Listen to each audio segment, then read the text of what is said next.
Milinji, you can start. Okay. All right. Well, namaste to everyone from Australia. My name is Milind Sathe. I am professor in a university here in Australia. The topic of my presentation is foreign media and disinformation campaign.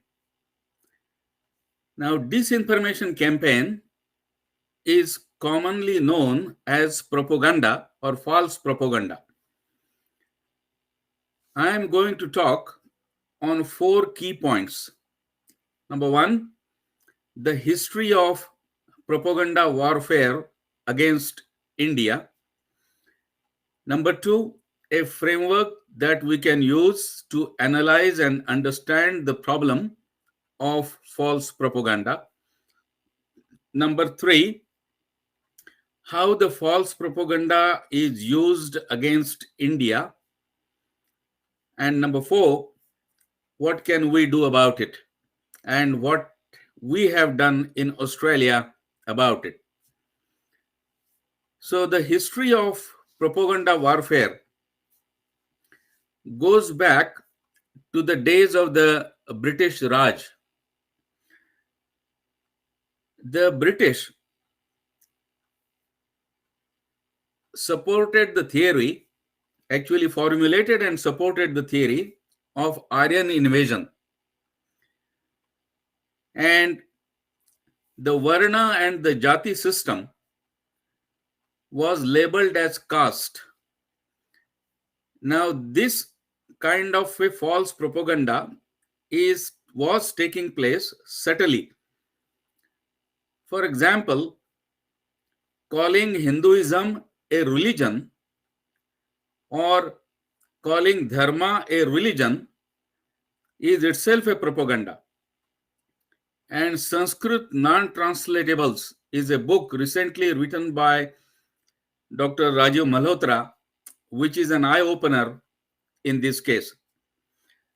Similar things you will find in the book Breaking India by Rajiv Malhotra and The Ruler's Gaze by Professor Arvind Sharma. And these authors detail how the false propaganda has been going on for years. There was a thesis by a Marxist by name Gangadhar Adhikari. And this 1942 thesis advocated that India should be divided into 17 small states. Obviously, the strategy is obvious that when there are smaller states, then you can subjugate them easily. The communists in India, they have not abandoned yet the Adhikari thesis. Similarly, the Joshua project of the missionaries in Nagaland and other states. In Nagaland, the Christian population was about 13%, 13% in 1931. Today, it stands close to 90%, 90%. So that means almost the whole of Nagaland is now Christian. Similar is the design of the Ghazwa-e-Hind, which Shoaib Akhtar, the cricketer, recently was talking about. Propaganda intensified after Modi became the Prime Minister in 2014. The London Guardian wrote a special editorial on 19th of May 2014, which noted that we, the British, in short, ruled India by proxy. And who was the proxy? Of course, the Congress party. But now, 2014, for the first time, a Indian government, a real Indian government, a real Hindu government, they call it Hindu fundamentalist government, has come up, and they are no longer our proxy. Consequently, the propaganda intensified. Now, if we have to understand the problem of false propaganda, we need a framework. The RAND Corporation in the United States, they developed a framework to analyze Russian propaganda against USA. That framework has got 4 elements. The first is leadership. The second is the proxies. The third is the loudspeakers or the amplifiers. And the fourth is the consumers, that is to whom the propaganda is directed for consumption. Similar propaganda tactics have been used by Iran, ISIS, ISIL, and they use political, cultural, and religious levers in order to push false propaganda. Now, if we apply the RAND framework to India, then we find that there is not just one leadership. There are 3 leaderships. One is the adversarial countries, like Pakistan, China, we know who the adversarial countries are. They are pushing false propaganda to demean India internationally for their interest. Number 2, there are adversarial political parties. The Communist Party, the UPA, the Congress, etc. Their objective is to pull down Modi. The third is the religious leadership, the missionaries, and of course the Islamists, who are interested in converting Hindus into Christianity or Islam, and the Marxists as well, who want to convert them to Marxism. The reason is, once they get converted, they become vote banks for the opposition political parties in India. And that's the reason why these parties, when they were in power, neglected the activities of these missionaries and others. The proxies are the domestic media. The amplifiers are social media, foreign media, and the consumers are Indian voters, foreign voters, and foreign policymakers, so that they can bring a change in the foreign country against India. They will put a government in place in a foreign country that is inimical to the interest of India. That is why the propaganda is made through the foreign media. There are NGOs like the EU Disinformation Lab, European Union Disinformation Lab. This is an NGO. And they did a research study. And they did a research study on India, showing that India is involved in false propaganda against China and Pakistan. Now, if you are a research institute and if you are a NGO, then you should have also done simultaneously a study of the Chinese and Pakistani propaganda against India. But they have not done it. They have not done it for any other country. Only India's propaganda against China and Pakistan is what they are. They call it their research. Obviously, this is all funded. Recent examples of the farmers' protest, CAA, Kathua rape, are intended to destabilize India, demean India, defame Hindus, and this has been going on for some years.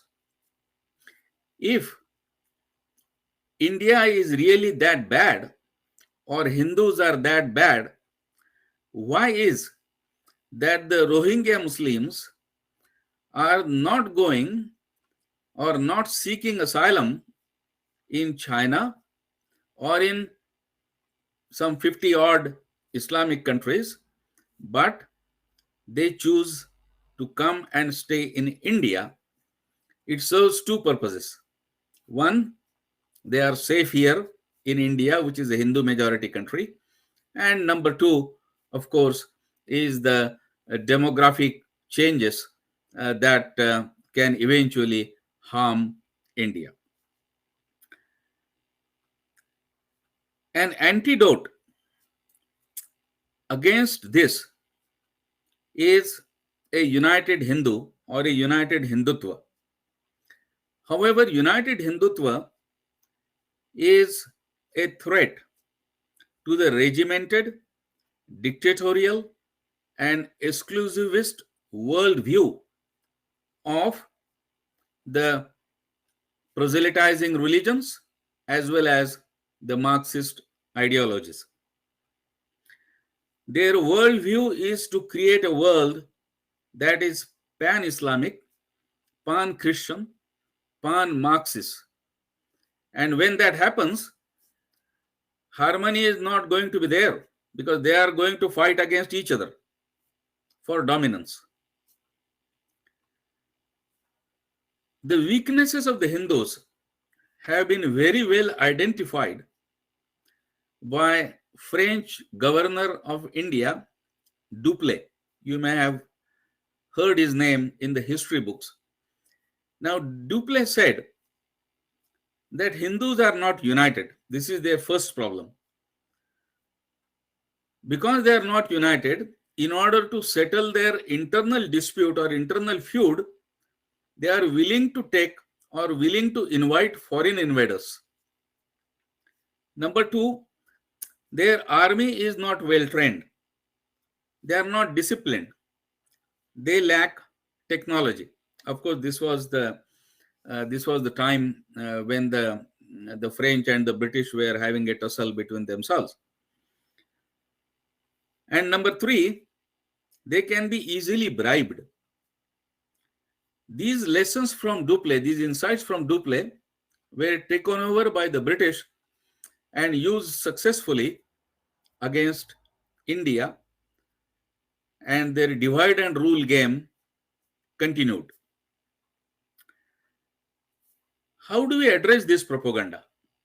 That is the question.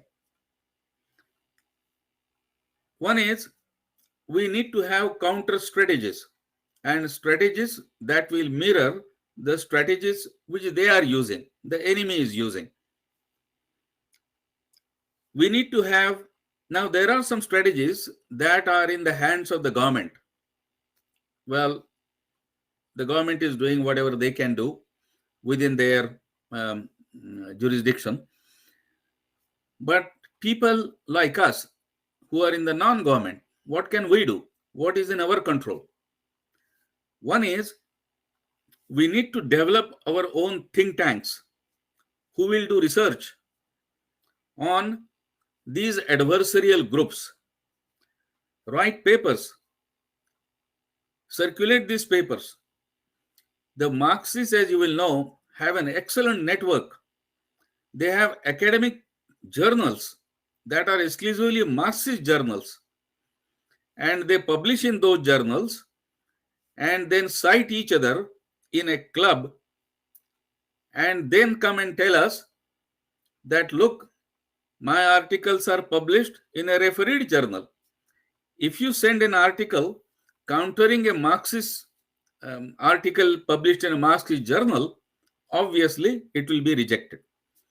Similar is the case with Christians as well. It is important that we need to have NGOs, our Hindu peats, our Hindu temples need to be freed, their wealth needs to be freed and made available to support Hindu cause. That is an essential requirement at this stage. We need to be aware that whatever the foreign media does it for money. China paid $700,000 to the Time magazine. This is as reported in the media. It funded $371,000 to Financial Times. Now, through Financial Times, they will implant news how Indian economy is failing, for example, or take the case of COVID management. They said India is the worst country in management of COVID. But over the years, over 1 year period, when it was found that India is doing the best in the world in COVID management, they all became silent. They were not publishing that news at all. It is important that foreign funding of the NGOs within India for the media in India needs to be put under a scanner. And when it was found that several Indian media have been funded by the Chinese. For example, the News Click has been funded by the Chinese. And it is easy for you to see which media is aligned where. We need to have counter strategy, and for that we need to have academics, journalists, rebuttals publishing in alternate media. I'll just quickly tell what we did in Australia. In Australia, I rebutted an article written by Pratap Bhanu Mehta, a Harvard professor in Australian Broadcasting Corporation, and I countered that article. After my article was published in ABC, I sent it to him and told him, Professor, this is a rebuttal. If you want to rebut me, please come out in the public domain. He ran away. In the last 2 years, he has not published anything in Australia. I did similar thing to Wendy Doniger, to Martha Nussbaum, to Joseph Alter, and the articles that I have written on this are available online.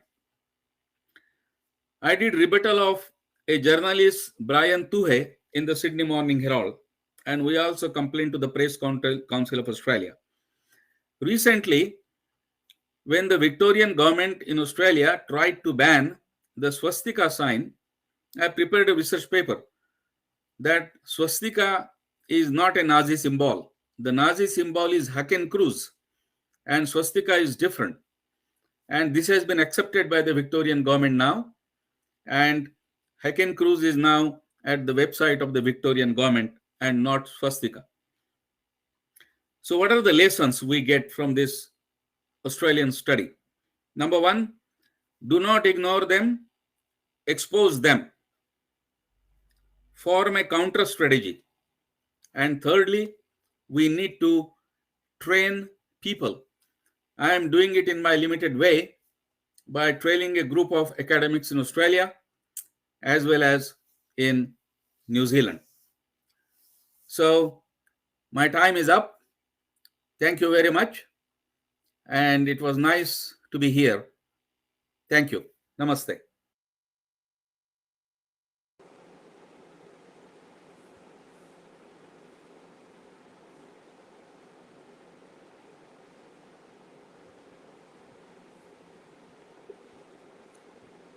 Namaste, friends, and people watching from all over the world. I just traveled to India. I'm in Puri, very famous place. So from Puri, from Jagannathji's home, namaskar to everyone today. My topic is very clear, and I've been hearing a lot of yesterday's session, today's session. So I must congratulate Satparasharji for taking the initiative and organizing this conference, Hindus for Global Good. And this is the perfect name to be given, because I have written 8 books. In my last book, which came out, was Gold, Glory, and God. If you look at the history of the world, then we find out that the entire world from 6th century onwards was put upside down. 6th century started the beginning of colonial era with a papal bull. Papal bull, some of you may not know, you can read in detail in my books, but you can also search on Wikipedia.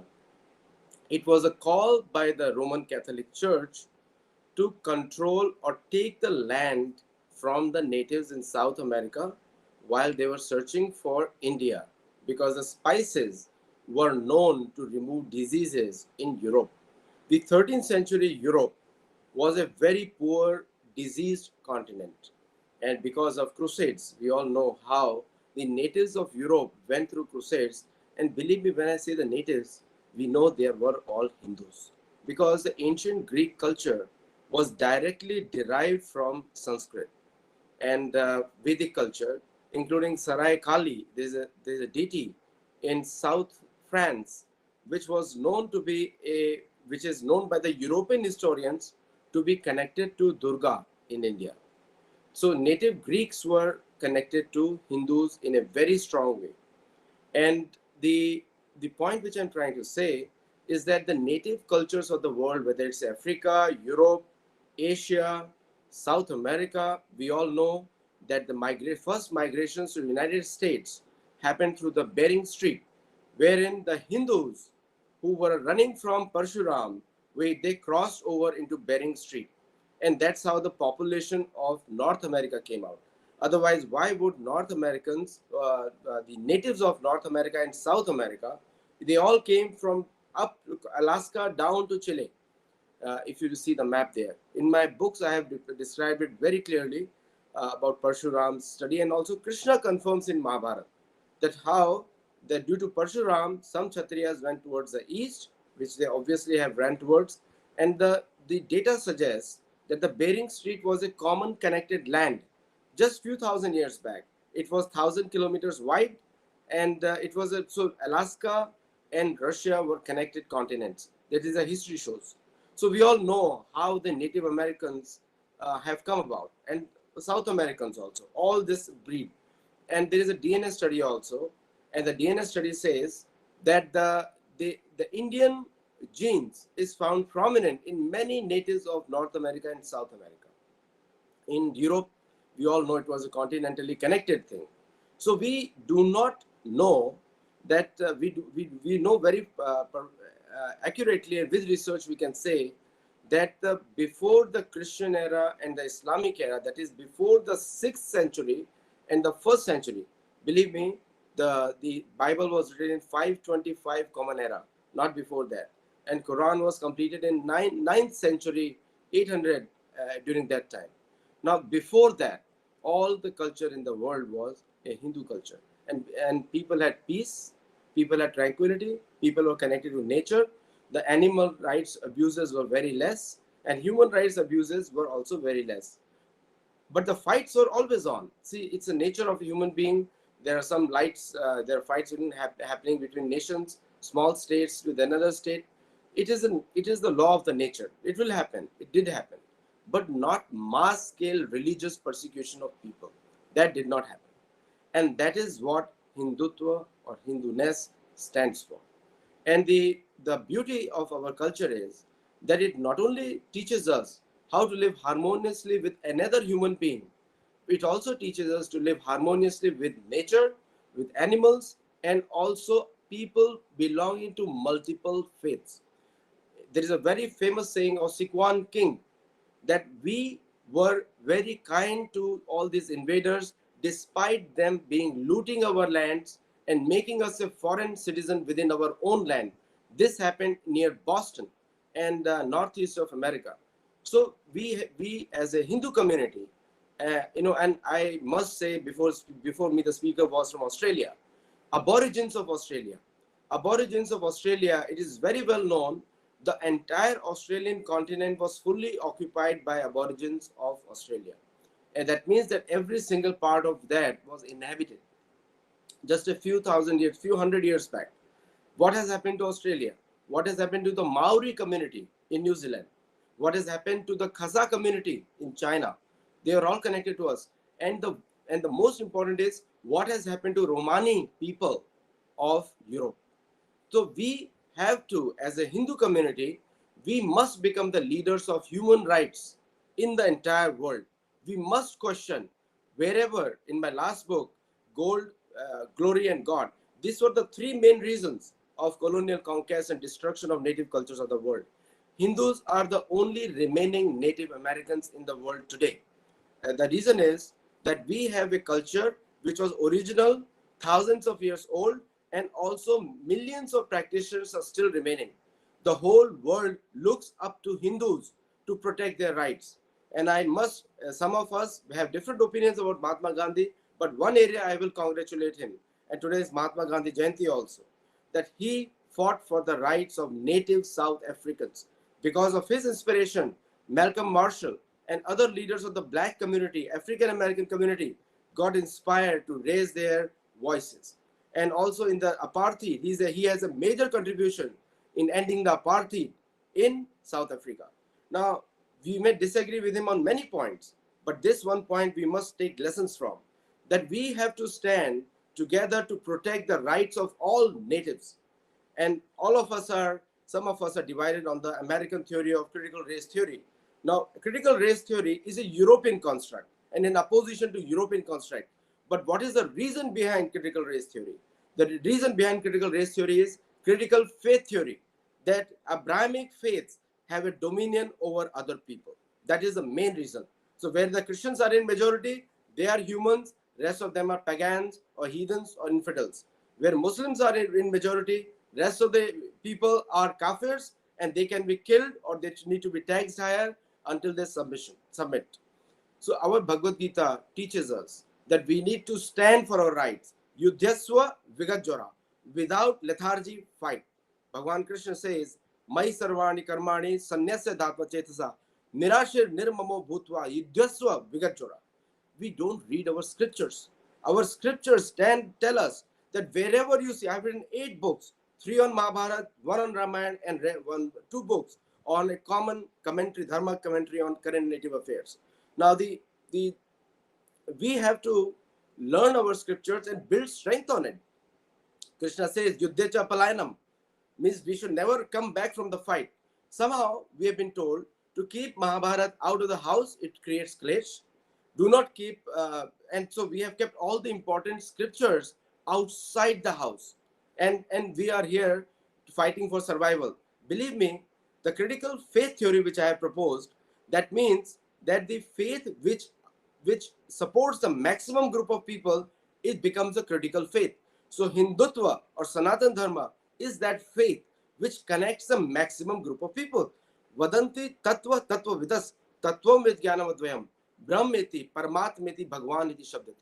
It includes anyone. And so, but the problem is the world knows strength. The entire, if you see the colonial history, was a military conquest. And I must tell you that we must feel proud on 2nd October. The first king who defeated a colonial power was the Dutch. The Dutch were defeated in a straight naval military fight with Sri Martanda Varma from Kerala. And I'll be visiting Kerala very shortly. See, the point which I'm trying to say is that we have to build strength and we have to build our identity. And our identity is going to be built on our scriptures. And we have been made to forget it. We have been so many wrong translations of Gita has been written. We have been told Gita is a very old book, ancient book, it's a mythology. Mythology word was invented. If you watch Satology channel, YouTube channel, you'll see, was invented to prove us that our ancient history was false, and which is a very wrong notion. Therefore, I invented the term Satology. We should never, Sat means truth, and myth means a fake lie or imagination. It's a Sanskrit dhatu. So Satology means a science of truth, the study of truth. Satya mev jayate. We have to speak the truth and we have to speak it fearlessly. So if you see in aborigines, rights getting destroyed, we have to say it. Understand one thing, there is an Native American saying, the duck which quacks the loudest gets the cracker. The Western world, that means the Christian world. We have to completely understand The Western world is the Christian world. It's nothing to do with anything else. It's not to do with West. They're very clever. They are trying to fool us. So critical race theory is a European construct to hide the critical faith theory. You have to understand the reasons behind it. So we have to speak for all the natives of the world, because all the natives of the world were Hindu and will be Hindu. And this conference is very aptly named Hindus for Global Good. We have to become the human rights champion. We have to become the voice of the people who do not have the voice. Unless we do that, we will not be able to change the destiny of the entire world. Mahatma Gandhi, today is a very auspicious day also, in a way that he shows us this aspect of the leadership. I also don't agree with him on all different aspects. I firmly believe Subhash Chandra Bose was a reason, and that is proved by Mountbatten also. He said Subhash Chandra Bose is responsible. But there are some good things we should take from everywhere. Whatever being, he had faith in Bhagavad Gita. So the Quran, Muslims have Quran, Christians have Bible, Jews have Torah. What do Hindus have? The Bhagavad Gita. We have to speak and learn our own scriptures. We cannot derive mental strength from other scriptures. As I'm traveling India nowadays, in last 3-4 days I've been traveling India, everywhere European names, Marco Polo buses, Martinelli. I'm saying, what has happened to Bharatiya? This is the colonial mindset. Everything in the Christian world is better than everything in the Hindu world. That's what is going on. So we have to reverse the trend. In America, we must demand that the Hinduism, Hindutva must be taught only by Hindu people in tradition. This we must tell. And we must also say in all other parts of the world that Hinduism, Sanatantham Dharma must be taught by only those people belonging to a tradition or who are practicing it. So this is the time Hindus must save the humanity. If we do not speak up, then understand we are part of Vikarma. We are not doing our job. We are part of Adharma. If we do not speak up for the rights of others, whatever he may be or she may be, it doesn't matter. We are the only voice of reason, but somehow we are not speaking enough. And thanks to all these wonderful speakers, you all have shown that how much data we have, how much information we have. And it's time to move forward and claim our heritage. Our heritage is Vasudhaiva Kutumbakam on the principles of Sanatana Dharma. We are large-hearted on the principles of Sanatana Dharma. They are small-hearted, Lagutatmata. You should read the whole entire shloka. They are small-minded because they are speaking only for their religion, their goal, and their culture. What happened to South Americans? What happened to Indians? What happened to Asians? Philippines was a Hindu country before Christian Spaniards came there. And today it is speaking Spanish, and they have forgotten their language, Tagalog. And that is wherever the Abrahamic faiths have gone, they have created poverty everywhere. America is rich because the church is kept outside the power. England was rich because church is kept outside the power. French were rich because church was kept outside the power. Secularism was used by them, and they advised to keep the church. But Sanatana Dharma is not secularism. Sanatana Dharma includes everything. Hindutva is naturally neutral to all faiths. And therefore, Hindutva must be in governance. I want Americans, if they are listening, we have to adopt Hindutva as a principle of American governance. And everywhere Native American cultures need to be protected. If Australia is a stolen land, according to me, it is stolen from Aborigines. And New Zealand is also stolen land. So we have to speak out, speak up, and make ourselves heard and felt. So I'll stop here. And I'm very grateful to all the organizers and wonderful speakers who have come before on the show. I watched yesterday's recording, and I'm going to watch today's recording also. Namaste.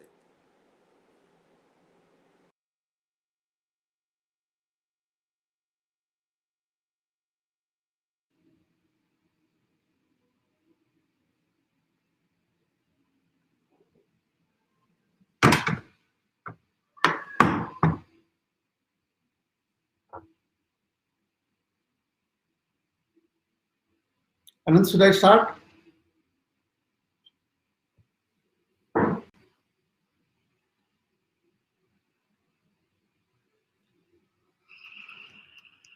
Namaste. प्रिय भगिनी बंधुवर, मैं सबसे पहले इस वैश्विक आयोजन के सूत्रधार सभी मित्रों को धन्यवाद करते हुए आभार व्यक्त करता हूं। आप सब ने मुझे इस कॉन्फ्रेंस में बोलने का अवसर दिया, इसके लिए आप सबका बहुत बहुत धन्यवाद।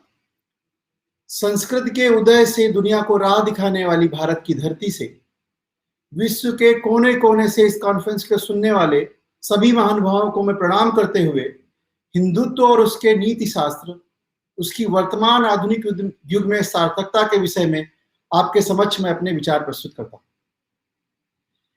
हिंदुत्व बेसिकली है क्या? हिंदुत्व जीवन जीने की एक पद्धति है, एक सर्वोत्तम जीवन जीने का तरीका। वो जीवन जो सब में उत्तम हो, ऐसे जीवन तक जीने का तरीका हिंदुत्व है। हिंदुत्व कैसे आया, अगर इस विषय में जाते हैं तो मैं थोड़ा सा चर्चा करना चाहता हूं। जैसे न्यूटन ने लॉ ऑफ ग्रेविटेशन दिया हमको, सारी दुनिया मानती, सारा ब्रह्मांड ये बात मानता, सारा विश्व ये बात मानता है कि न्यूटन ने लॉ ऑफ ग्रेविटेशन दिया। लेकिन क्या उस सेब के गिरने के ऑब्जर्वेशन से पहले ग्रेविटेशन था ही नहीं? ब्रह्मांड की एक छोटी सी घटना को ऑब्जर्व करके न्यूटन ने लॉ ऑफ ग्रेविटेशन दिया। उसी प्रकार हमारे हिंदू ऋषियों ने वर्षों से इस ब्रह्मांड में होने वाली हर एक छोटी बड़ी घटना को ऑब्जर्व किया, चाहे वो मनुष्यों के प्रति हो, चाहे वो सृष्टि के प्रति हो, चाहे वो इस ब्रह्मांड में खगोलीय घटनाओं के बारे में हो। उन सबका ऑब्जर्वेशन करने के बाद दो पक्ष दिए, एक सनातन पक्ष है, एक परिवर्तनशील पक्ष है। ऋषियों ने पूरी गहराई के साथ इस ब्रह्मांड का अध्ययन किया तो ये पाया, हम जीव एक दूसरे से अलग नहीं है। सर्वे भवन्तु सुखिना, सबको सुख मिलना चाहिए, इस भावना के साथ ये हिंदुत्व आगे बढ़ता है। हमारे ऋषियों ने कहा कि हमारा जेनेटिक, हमारा मूल एक है। हमारा जेनेटिक एक है, मतलब हम परस्पर एक दूसरे से जुड़े हुए हैं। जब हम परस्पर एक दूसरे से जुड़े हुए हैं तो एक व्यक्ति सप्लीमेंट करता है वनस्पति को भी, एक व्यक्ति सप्लीमेंट करता है जलवायु को भी, एक व्यक्ति सप्लीमेंट करता है पशु पक्षियों को भी, क्योंकि बेसिक चीज एक है। जरा मन में सोच के देखिए, हम कहीं यात्रा कर रहे होते हैं, यातायात के किसी साधन पे बैठे होते हैं और कोई अचानक से घटना होती है, कोई दुर्घटना होती है, तो बड़े सहज रूप से हमारे मन से आह निकलती है। तो इसका मतलब क्या है कि हम सब प्राणी एक दूसरे से आपस में जुड़े हुए हैं। हमारा मूल एक है, ये बात हमारे ऋषियों ने कही, और हम आपस में जुड़े हुए हैं। और इस कैसे इसको नीति के साथ, नीति शास्त्र के साथ, कैसे इसको एथिक्स के साथ जोड़ा जाएगा। जब हम अपने एथिक्स के बारे में सोचने बैठते हैं तो हम ये पाते हैं कि जब किसी एक सनातनी का जीवन, किसी एक सनातन धर्म के जीवन जीने वाले व्यक्ति को, जिसको हम कहते हैं हमारे ऋषि थे, ऋषि मुनि थे, उन ऋषियों का किसी के जीवन को उठा लिया जाए तो शायद एथिक्स को डिफाइन किया जा सकता है उनके जीवन से। हमारा ऋषि कहते हैं कि हमारा जीवन, हमें अपना जीवन संयम से बिताना चाहिए। संयम क्या है? सृष्टि में पूरकता तभी आएगी जब हम अपना जीवन संयम से जीवन को यापित करें। उपनिषद कहते हैं तेन त्यक्तेन भुजिता, कैसे रहना है? त्याग पूर्वक इस संसार का उपभोग करना है। मतलब ऐसा नहीं करना है कि सब कुछ त्याग करके इस जीवन को जीना है। दूसरों की आवश्यकताओं की पूर्ति होती हो और हमारी आवश्यकताएं हो चुकी हो तो हमें सब कुछ ओढ़ के नहीं ले जाना है। इस तरह के जीवन को त्याग पूर्वक जीना है, और इसका हमको नित्य दिन हमारे ऋषि मुनि अभ्यास करते हैं। आप कहीं किसी ऋषि के आश्रम में जाइए तो ऐसा लगता है जो उनके पास उनके सामान्य जीवन को, उनकी आवश्यकताओं की पूर्ति से अधिक होता है, वो सदैव दूसरे को दान करते रहते हैं। हिंदुत्व के कुछ प्रधान पक्ष हैं। 10-12 चीजों की मैं चर्चा करूंगा आपके साथ और उनको जोड़ने का प्रयास करूंगा। हालांकि अगर आप किसी भी एक चीज में जाएंगे, आप किसी भी एक चीज को समझने का कोशिश करेंगे, तो हमारा नीति शास्त्र पूरी तरह से, हमारे एथिक्स, हमारी वैल्यूज पूरी तरह से अगर विश्व आज अडॉप्ट करता है, तो निश्चित तौर पे ये मानिए जो सर्वे भवन्तु सुखिना की कल्पना है इस हिंदू धर्म की, वो पूरा ब्रह्मांड सुखी हो जाएगा। तो एक एक करके मैं पॉइंट वाइज जाता हूं। सबसे पहली बात, हमारा नीति शास्त्र कहता है कि हमें कृतज्ञता होनी चाहिए, यानी कि व्यक्तियों के प्रति, जीवित प्राणियों के प्रति, जो हमारे सहयोगी रहे हैं उनके प्रति कृतज्ञता रहे। यहां तक कि पेड़ पौधों के प्रति भी कृतज्ञता की बात होती है, और क्योंकि पेड़ पौधे मुझे ऑक्सीजन देते हैं, इस ब्रह्मांड को चलाने के लिए वायु देते हैं, इसलिए हम सब उनके प्रति कृतज्ञ हैं और उनकी पूजा अर्चना करते हैं। कहीं देवी देवताओं की स्थापना करते हैं, उसके माध्यम से प्रकृति के संरक्षण की बात होती है, चाहे हम सुदूर वैष्णो देवी की बात करें, चाहे हम किसी बड़े पर्वत पे बैठे हुए किसी अपने स्थापित किसी देवी देवता के बारे में बात करें, तो वो सब प्राकृतिक संरक्षण और प्रकृति के प्रति कृतज्ञता को लेता है। और वर्तमान विश्व अगर उस इन सब चीजों के प्रति, जो हमें जीवन देती हैं, ऐसी चीजों के प्रति कृतज्ञता लेके आएगा, तो निश्चित तौर पे ये दुनिया, ये ब्रह्मांड, ये विश्व सुखी होगा। दूसरी बात, हमारा नीति शास्त्र, हमारे एथिक्स कहते हैं कि हमें परोपकारी होना चाहिए, दूसरे के प्रति सहृदय होना चाहिए, विशेषकर उनके प्रति जिनको तत्काल इसकी आवश्यकता हो। इस कोविड के संकट में हम अपनी परवाह ना करते हुए दूसरों की मदद कर रहे थे। हिंदुस्तान में रहने वाले अमूमन 80% लोग, अगर कोई व्यक्ति परेशान था तो बिना इसकी चिंता किए हुए दूसरों के परोपकार में लगे हुए थे, और उसकी वजह से आप देखिए पूरा विश्व एक तरीके से लड़खड़ाया, लेकिन हिंदुस्तान उस परोपकार की भावना की वजह से आज लड़खड़ा के पुनः खड़ा होके और वैसे ही चल रहा है। अहिंसा, सबसे बड़ा मंत्र अहिंसा का है, और आज हम लोग गांधी जयंती के अवसर पे बैठे हुए हैं। आपके देश में, विभिन्न देशों में कहीं अभी 1 अक्टूबर भी है, बट हिंदुस्तान में आज 2 अक्टूबर की सुबह है।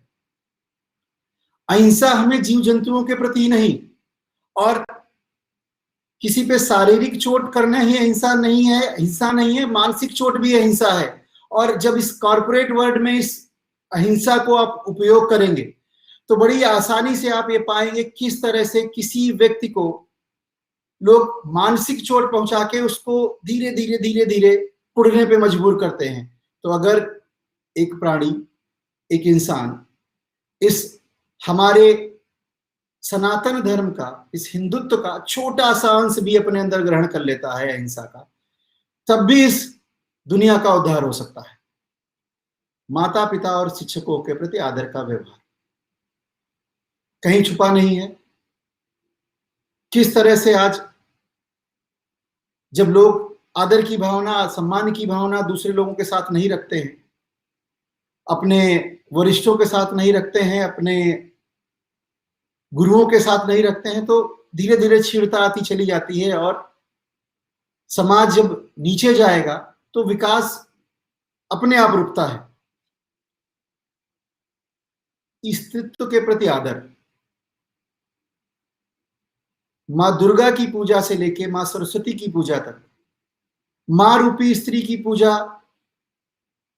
हमने की है, और स्त्री का दर्जा सदैव समाज के अन्य मनुष्यों से एक स्तर ऊपर ही रखा है। जब ऐसी सोच के साथ जब ये समाज, ये दुनिया चलेगी, हिंदुत्व की सोच को अपने साथ रखेगी, तो निश्चित तौर पे ये दुनिया इस हिंदुत्व को अगर समझ पाई तो मुझे लगता है हर व्यक्ति इस हिंदुत्व को अपने अंदर समाहित करना चाहेगा। करुणा की भावना, करुणा, दया, और जब एक व्यक्ति ऐसा होता है जिस व्यक्ति के अंदर दया की भावना होती है, करुणा की भावना होती है, करुणा और दया की भावना बिल्कुल उस तरह से है, जो व्यक्ति अपने अंदर करुणा की भावना रखता है वो किसी के साथ, किसी भी प्राणी के साथ वो अन्याय कभी नहीं कर सकता। और जब सभी प्राणी एक दूसरे के साथ अन्याय नहीं करेंगे, मतलब न्यायपूर्वक रहेंगे, अन्याय नहीं करेंगे, तो जैसे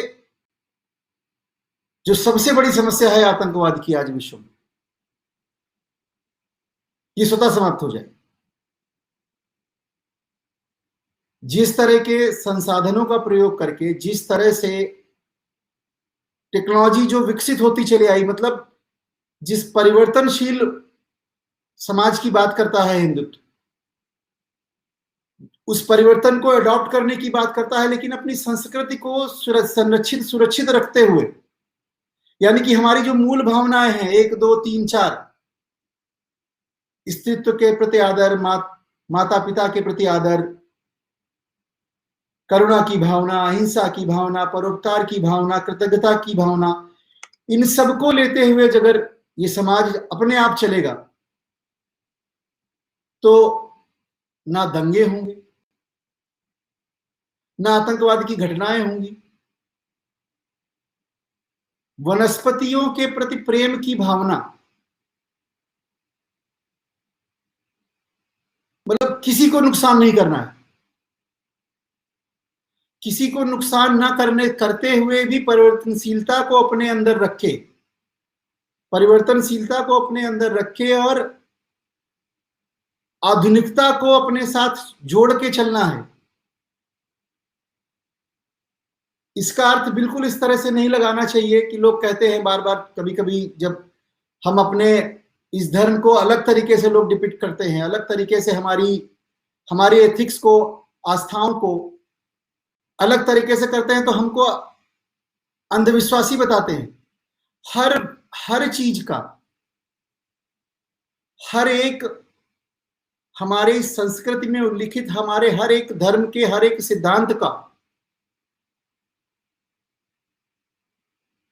वर्षों की शोध के बाद अगर वैज्ञानिकता निकलती है तो पीपल की पूजा से लेके नदियों की पूजा तक हर जगह उसका साइंटिफिक रीजन दिखाई देता है। जो विश्व आज समझने की कोशिश कर रहा है, जैसा मैंने बिल्कुल शुरुआत में कहा कि हमारे हिंदू ऋषियों ने सैकड़ों वर्षों तक दुनिया ब्रह्मांड की हर एक घटना को ऑब्जर्व करते हुए इस धर्म को, इस जीवन पद्धति को आत्मसात किया है, अंगीकृत किया है।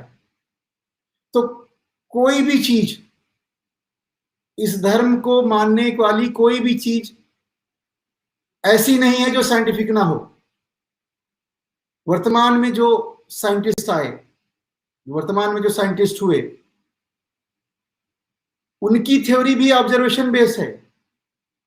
उस ऑब्जर्वेशंस के साथ उन्होंने उसकी प्रामाणिकता से पुष्टि करी, और उस पुष्टि के साथ जब वो कोई थ्योरी देते हैं तो आइंस्टीन का चाहे ऊर्जा संरक्षण बनाए हम, चाहे न्यूटन जी का ग्रेविटेशनल बनाए, हमारे इस सनातन धर्म में, हमारे उपनिषदों में, हमारे वेदों में एक एक चीज वेल रिसर्च्ड है। और जो सूत्र वाक्य, जो एथिक्स में कह रहा हूं, जो एथिक्स एक ऋषि के जीवन में आपको देखने को मिल जाएंगे, उनकी प्रैक्टिस जो भी करेगा वो समाज को, दुनिया को नुकसान तो पहुंचा ही नहीं सकता। जो पेड़ पौधों की पूजा करने की बात करता हो, पेड़ पौधों की पूजा क्यों करनी है, उसका साइंटिफिक रीजन है। अगर पेड़ काटते जाएंगे तो ऑक्सीजन कहां से आएगी? आज जलवायु परिवर्तन की बात होती है, प्राकृतिक असंतुलन की बात होती है,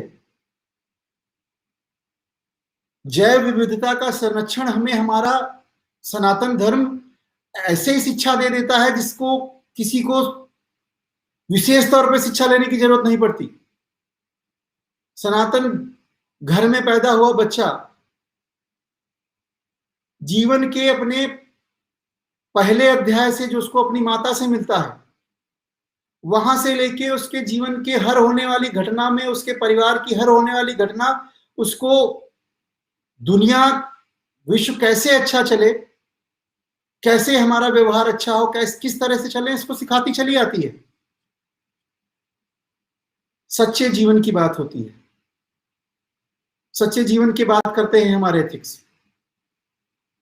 धन का अर्जन तो करना है, क्योंकि बिना धन के अर्जन के कुछ भी संभव नहीं है, लेकिन धन का अर्जन करना है तो वैधानिक तरीके से करना है। अनैतिक और अवैधानिक इच्छाओं में संलग्न नहीं होना है। सच्चा जीवन बिताना हिंदू जीवन पद्धति का ही एक पक्ष है। सच्चाई का सिद्धांत ही केवल इस नीति शास्त्र का सबसे बड़ा अंग है। जब हमारे जीवन में सच्चाई होगी, सच्ची तरीके से हम अपनी बात को रखेंगे, अपने मन में जो भावना होगी उसको आगे लेके जाएंगे। जैसे हमारा मन होगा वैसे ही हमारे कर्म होंगे। इस स्थिति में जब हम रहेंगे तो निश्चित तौर पे मैं यकीन के साथ कह सकता हूं कि इस जीवन पद्धति के साथ जो भी जीवन जिएगा वो समाज का हित ही करेगा और सारा विश्व वसुधैव कुटुंबकम के भावना से आगे चलता रहेगा। संयम और इंद्रियों का निग्रह एक मनुष्य में आत्म संयम के गुण का विकास होना चाहिए, क्योंकि यही केवल मन को नियंत्रित करता है। जब आत्म संयम होता है तभी मन नियंत्रित होता है। आत्म संयम हटा तो मन नियंत्रित नहीं हुआ, और अनियंत्रित मन तालिबान को जन्म देता है। हमारी आवश्यकताओं की पूर्ति तो होती रहे, हमारी आकांक्षाओं की पूर्ति भी होती रहे, लेकिन हमारा सनातन ये कहता है, हमारा हिंदू धर्म ये कहता है, हमारी आकांक्षाओं की पूर्ति में अगर किसी व्यक्ति का नुकसान हो रहा है,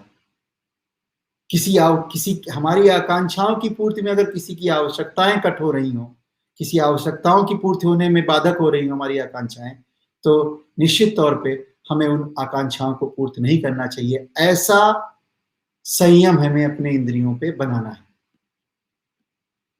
त्रिकोण शुद्धि। अब त्रिकोण शुद्धि एक शब्द समझने के लिए आपको लगेगा अभी जी त्रिकोण शुद्धि बोल रहे, लगता है कि बिल्कुल पूरी तरह से आज उस प्रवचन में आ गए हैं जो प्रवचन हिंदू धर्म की तरफ ले जाएगा।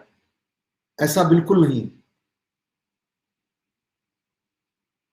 ये हमारे एथिक्स इतने स्ट्रांग हैं, अगर आप सोचना शुरू करते हैं तो शायद हर एक घटना को, हर एक भौगोलिक घटना को आप ऐसे हर एक जीवन जीने वाले प्राणी को ऐसे लिंक करते चले जाएंगे कि आपको लगेगा कि नहीं, गीता पढ़िए, श्री कृष्ण जी के उपदेशों को जब आप अध्ययन करने का प्रयास करते हैं, उनको समझने का प्रयास करते हैं, और कुछ लोग जो उनको आत्मसात करने का अनुभव प्रयास करते हैं, तो ये पाते हैं कि अपने आप में वो ऋषि की भावना, अपने आप में एक ऐसी भावना डेवलप हो जाती है, और अपने आप में आपका कैरेक्टर ऐसा बिल्ड हो जाता है कि लगता है यार ये व्यक्ति तो बहुत अच्छा है।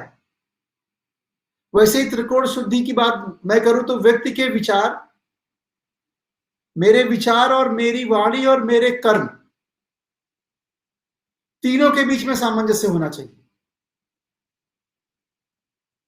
मेरे विचार कुछ और कह रहे हो, मेरी वाणी कुछ और कह रही हो, मेरे कर्म कुछ और तरीके से हो, ये नहीं हो सकता। क्योंकि जब विचारशील प्राणी होता है तो उसके मन में जो विचार आते हैं, और सनातन धर्म को मानने वाले व्यक्तियों के मन में जो विचार आते हैं, वो विचार परिष्कृत ही होते हैं। जब हम शरीर, मन और आत्मा तीनों की सच्चाई अगर होती है तो एक अच्छा प्राणी बनता है, और एक अच्छा प्राणी अच्छे समाज की रचना करता है, और अच्छा समाज सबको सुखी रखता है। मैं पुनः दोहराऊंगा, सर्वे भवन्तु सुखिनः की भावना मन में लेते हुए ये प्राणी चलता है, और पूरा विश्व सुखी रहे, पूरा विश्व में वसुधैव कुटुंबकम की भावना बनती रहती है। पारिवारिक जीवन, एक पुरुष और स्त्री के मध्य विवाह के माध्यम से निर्मित पति पत्नी का संबंध एक अटूट संबंध बनता है। जो लोग आज अकेले रहते हैं, पति पत्नी के साथ उनके बच्चे, और अगर उनकी एक पीढ़ी और उनके माता पिता भी उनके साथ हैं, तो अनुभव करिए कि जीवन कैसे आसान होता है, कैसे वर्तमान युग में उसकी प्रासंगिकता है। पति पत्नी दोनों जॉब करते हैं तो बच्चे न संस्कार पाते हैं, ना वो सानिध्य, वो प्यार पा पाते हैं, क्योंकि दोनों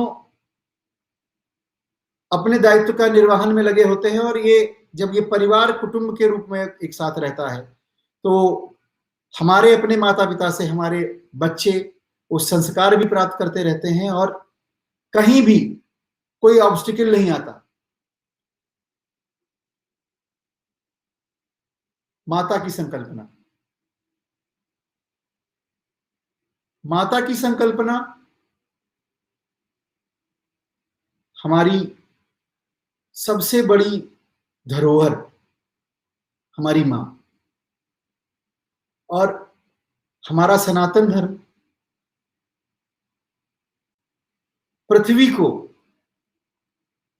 माता मानता है। मैंने अपने बचपन में देखा है, मेरी माता जी जब बिस्तर से उठती थी तो सदैव सबसे पहले पृथ्वी के पैर छू के अपने दिनचर्या की शुरुआत, दिन की शुरुआत करती थी।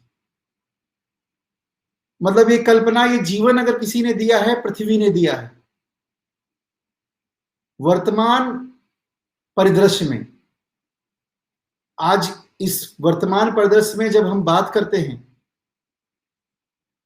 तो कहते हैं कि ओजोन लेयर क्षत विक्षत हो रही है, नदियों का संरक्षण नहीं हो रहा है, हमारी वायु प्रदूषित हो रही है। यानी कि प्राकृतिक संसाधन जो भी हैं, जो भी प्रकृति है, इस प्राकृतिक जीवन के हर एक एस्पेक्ट्स की रक्षा करना, जल, जीवन यानी कि जैव विविधता बरकरार रखना, जमीन, तीनों की सुरक्षा करने का जो एथिक्स है, जो वैल्यू है, वो सनातन धर्म में आती है, हमारे हिंदुत्व में आती है। मैं अपने आप को समअप करता हूं। अगर ये विश्व हमारे एथिक्स का पे जीता है, एथिक्स पे चलता है, तो जो भी आने वाली समस्याएं हैं, आगे आने वाली पीढ़ियों को, हमारा धर्म अपना जीवन तो जीता ही है, बट आगे आने वाली पीढ़ियों को भी अच्छा जीवन मिले। ऐसा ना हो कि सारे प्राकृतिक संसाधनों का उपयोग हम ही कर जाएं और आगे आने वाली पीढ़ियां अभाव में जिए। हमारा धर्म कहता है कि हम इसके साथ रहें, आगे वाली पीढ़ी को ध्यान में रखते हुए अपने जीवन को जिए। सारा विश्व कुटुंब हो, वसुधैव कुटुंबकम, सभी सुखी रहे, सर्वे भवन्तु सुखिना। इसी भावना के साथ मैं अपनी वाणी को यहीं विराम देता हूं। आपका बहुत बहुत धन्यवाद, आपका बहुत बहुत आभार।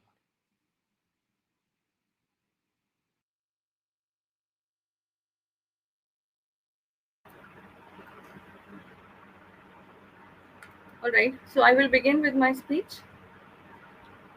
Namaskar, everyone. Good morning, good afternoon, and good evening to all the participants present at the very important Hindutva for Global Good HFGG Global Conference 2021. Friends, I am Mini Srivastava, a law professor at Amity University, Uttar Pradesh at Noida.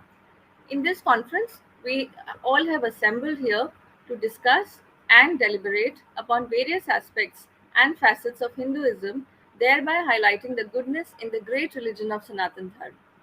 At the outset, I would like to thank the organizers, Hindu Heritage Foundation of America, and all the supporting partners for giving me the opportunity to speak at this august platform.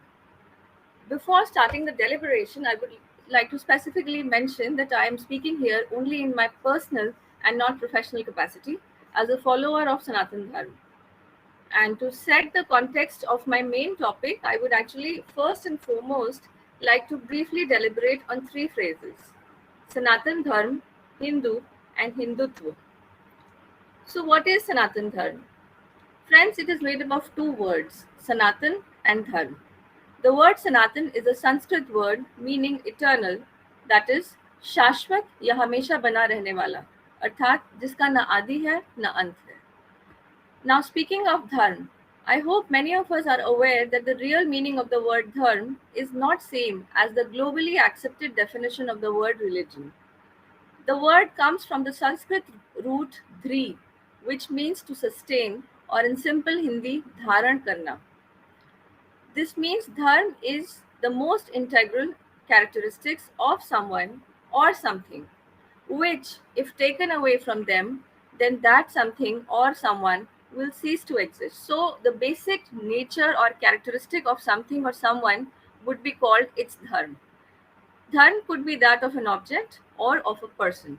So, for a human being or manav, dharma implies duty. A person's dharma consists of duties that sustain them according to their innate characteristics, which are both spiritual and material in nature. So, our spiritual as well as material characteristics both can comprise of our own individual dharma. Among our revered shastras and religious texts, the definition of dharma are given primarily in Manusmriti and is deliberately in depth in Srimad Bhagavad Gita. Without going in much details, as the topic of dharma itself can be spoken upon for hours and hours, we can simply say that the word Sanatan Dharma implies that ideal code of conduct for not just Hindus but for every human being, and that conduct which remains true and relevant in all times. Those values which have remained steadfast, withstanding the test of time. Here, I like to emphasize that dharma referred in our text is actually called Manav Dharma and not Hindu Dharma. Another much simpler definition of Sanatan Dharma could be an order which follows the knowledge system of Ved and its subsequent derivative texts like Upanishad, Darshan, Smriti, Puran, Ramayana, Mahabharata, etc., as laid down by our most revered rishis, munis, acharyas, and gurus. Now, my next question is, what are those time-tested values which are considered to be the core of Sanatan Dharma? Some of them are Satya, truth; Ahimsa, non-violence; Daya, compassion; Shama, forgiveness; Dan, charity; Jap, chanting; Tap, penance; Yam Niyam, rules and regulations, Adi, जिनका शाश्वत महत्व है. So these time-tested values have been established in Vedas much prior to the origin of other religions. My next point is that since prehistoric times, Sanatan Dharma has been predominantly followed in entire subcontinent, and despite all the odds and circumstances that the followers of Sanatan Dharma have faced in varying times, it continues to be the largest religion in India. Now I would like to briefly touch upon who is a Hindu and what is Hinduism. Ironically, the word Hindu, which is our core identity in present times, does not find mention in our ancient texts. The word was derived from many references by which outsiders used to refer the people of subcontinent in the ancient times. It is said that many years ago, our ancestors adopted this word as our identity to separate ourselves from the foreign invaders that started invading and settling in our lands. Nonetheless, today we proudly embrace our identity as Hindu, and there is no ambiguity in the fact that we all are proud Hindus. Again, this topic merits a separate discussion forum on its own, and but without diving deep into that, being a law professor, I would like to touch upon the legal definition of Hindu as per our law. The Hindu Marriage Act 1955, it does not directly answers the question as to who is a Hindu, but it gives an idea as to whom does Hindu Marriage Act apply. So any person can be a Hindu by religion or by conversion or reconversion. So specifically, if we refer to the section 2 of Hindu Marriage Act, it says that anybody who is a Hindu by religion, and Hindu by religion means a child whose both the parents are Hindu, or any one parent is a Hindu and the child has been brought up as a member of a Hindu family, will be a Hindu by religion. A key point to be noted is a person who is not a Muslim, Christian, Parsi, or Jew is governed by Hindu law unless it is proved that Hindu law is not applicable to such a person. So even people from Buddhism, Jain, and Sikhism also, in the wider context, if we see, will also be covered under Section 2, and Hindu Marriage Act would also apply to them. Also, those persons who are atheists and who believe in all faiths and in conglomeration of faiths may also fall under this class. So, this legal definition of Hindu stems from the age-old belief that anyone and everyone who lives in this nation can be called a Hindu unless he or she choose to give another identity to themselves, like another religion. Moving on, I would like to delve upon the very important word of Hindutva. What is Hindutva? I would like to delve on this the subtitle of the conference, Hindutva, the essence of Hinduism. What is Hindutva, and does it have any connection with Hinduism? While answering this question, opinions of many thinkers come to our mind, from Swami Vivekanand to Swami Aurobindo to V.D. Savarkarji and many more. On the other hand, today we also see plethora of people from civil society who oppose and defame Hindutva as a tool and a policy of hatred towards minority communities. But again, as a law professor, I would like to quote India's legendary lawyer, late Shri Ram Jethmalani ji, on the Supreme Court judgment of Manohar Joshi versus Nitin Bhaurao Patil 1995. And as per this interview to Sunday Guardian in 2011, he states, and I quote, Hindutva is the way of life of Indian people and the Indian culture or ethos, and by no means it is an anti-minority portion. Further, Mr. Ram Jethmalani counters the opposers of Hindutva by stating that ordinarily Hindutva is understood as a way of life or a state of mind, which is not to be equated with or understood as religious Hindu fundamentalism. It is a fallacy and an error of law to proceed on the assumption that the use of the words Hindutva or Hinduism per se depicts an attitude which is hostile to all persons practicing any religion other than Hinduism.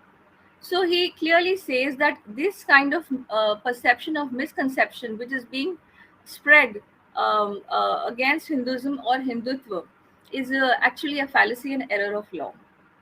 He further states that the communal propaganda machinery relentlessly disseminates Hindutva as a communal word, something that has also been embedded in the minds and language of opinion leaders, including politicians, media, civil society, and intelligentsia.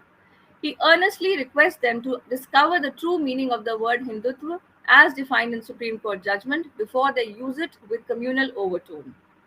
He expresses pain by stating that it is indeed very unfortunate if, in spite of the liberal and tolerant features of Hinduism recognized in judicial decisions, these terms are misused by anyone during the elections to gain any unfair political advantage. Let the manipulators of the word Hindutva realize that by articulating it with religious connotations is in violation of letter and spirit of the Supreme Court judgment. Now, I move to the topic that I have chosen today, which is select contemporary global challenges and finding answers in Hinduism.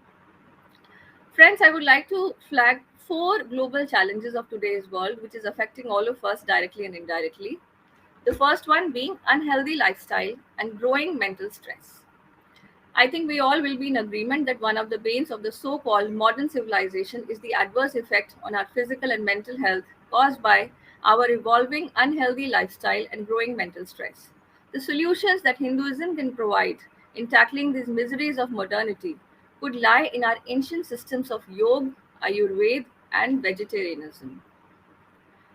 To tell you more about yoga, which I am sure all of us know, I would like to borrow the words of our Honorable Prime Minister, Shri Narendra Modi, as per his speech in United Nations General Assembly.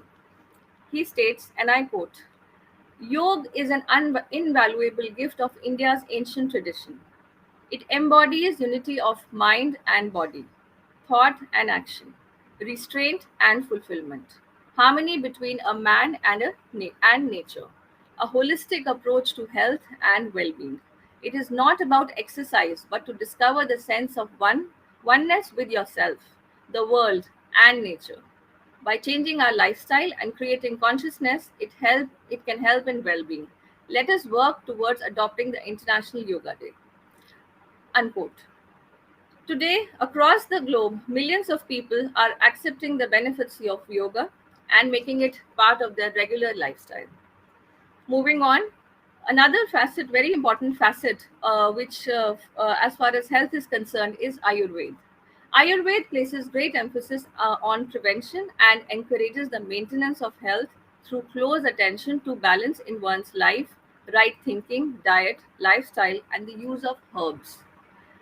Knowledge of Ayurveda enables one to understand how to create this balance of body, mind, and consciousness according to one's own constitution and how to make lifestyle changes to bring about and maintain this balance. Moving on, I would also like to stress upon vegetarianism. Vegetarianism, simply speaking, implies practice of eating plants and their product grains, fruits, vegetables, and nuts, and abstaining from eating meat or even animal products. According to the WHO website, there's a page wherein they discuss healthy diet.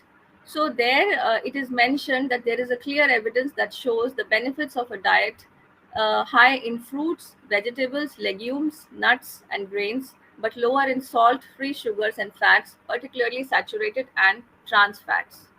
So indirectly, even the WHO is also subscribing to the vegetarian diet by mentioning the components of vegetarianism.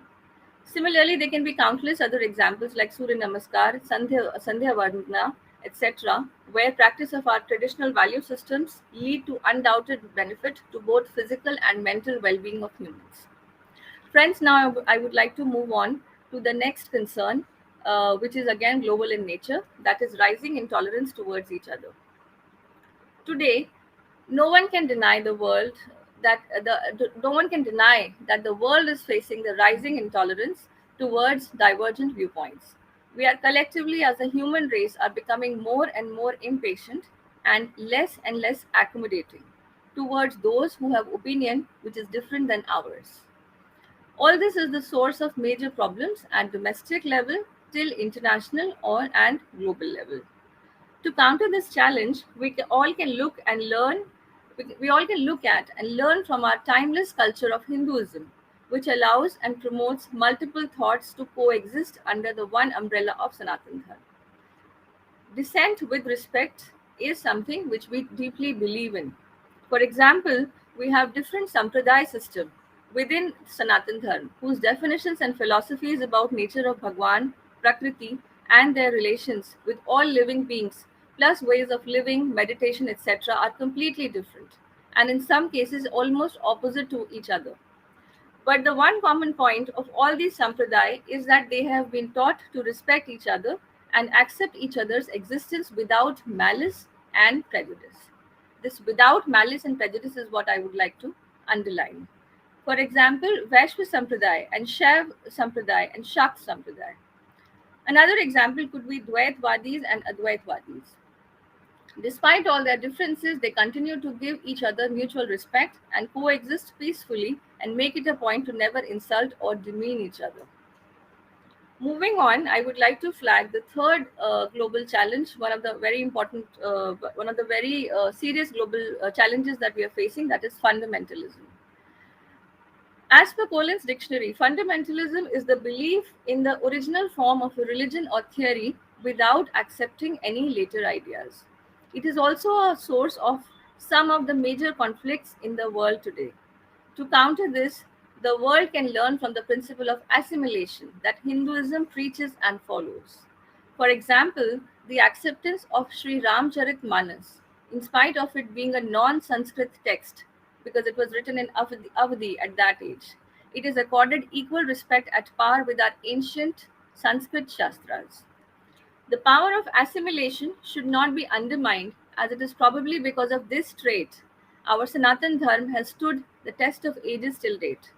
Perhaps the only example in the history of the world that, in spite of so many invasions through several centuries, the original culture and the tradition of a region has not only survived but still continues to be its dominant religion.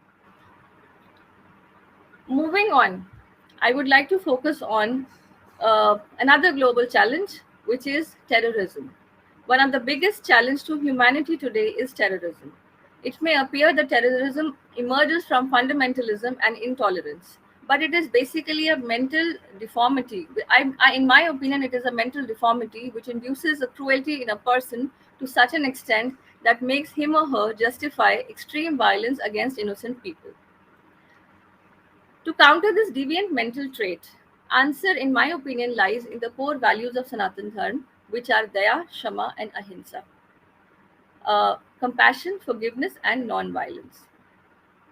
In my opinion, if these are three traits which are counted as one of the 10 lakshan of Manav Dharma as per Manusmriti, and if any person is, I would say, continuously being given these three values are instilled in any person, we will see that people, less and less people would walk on the path of terrorism.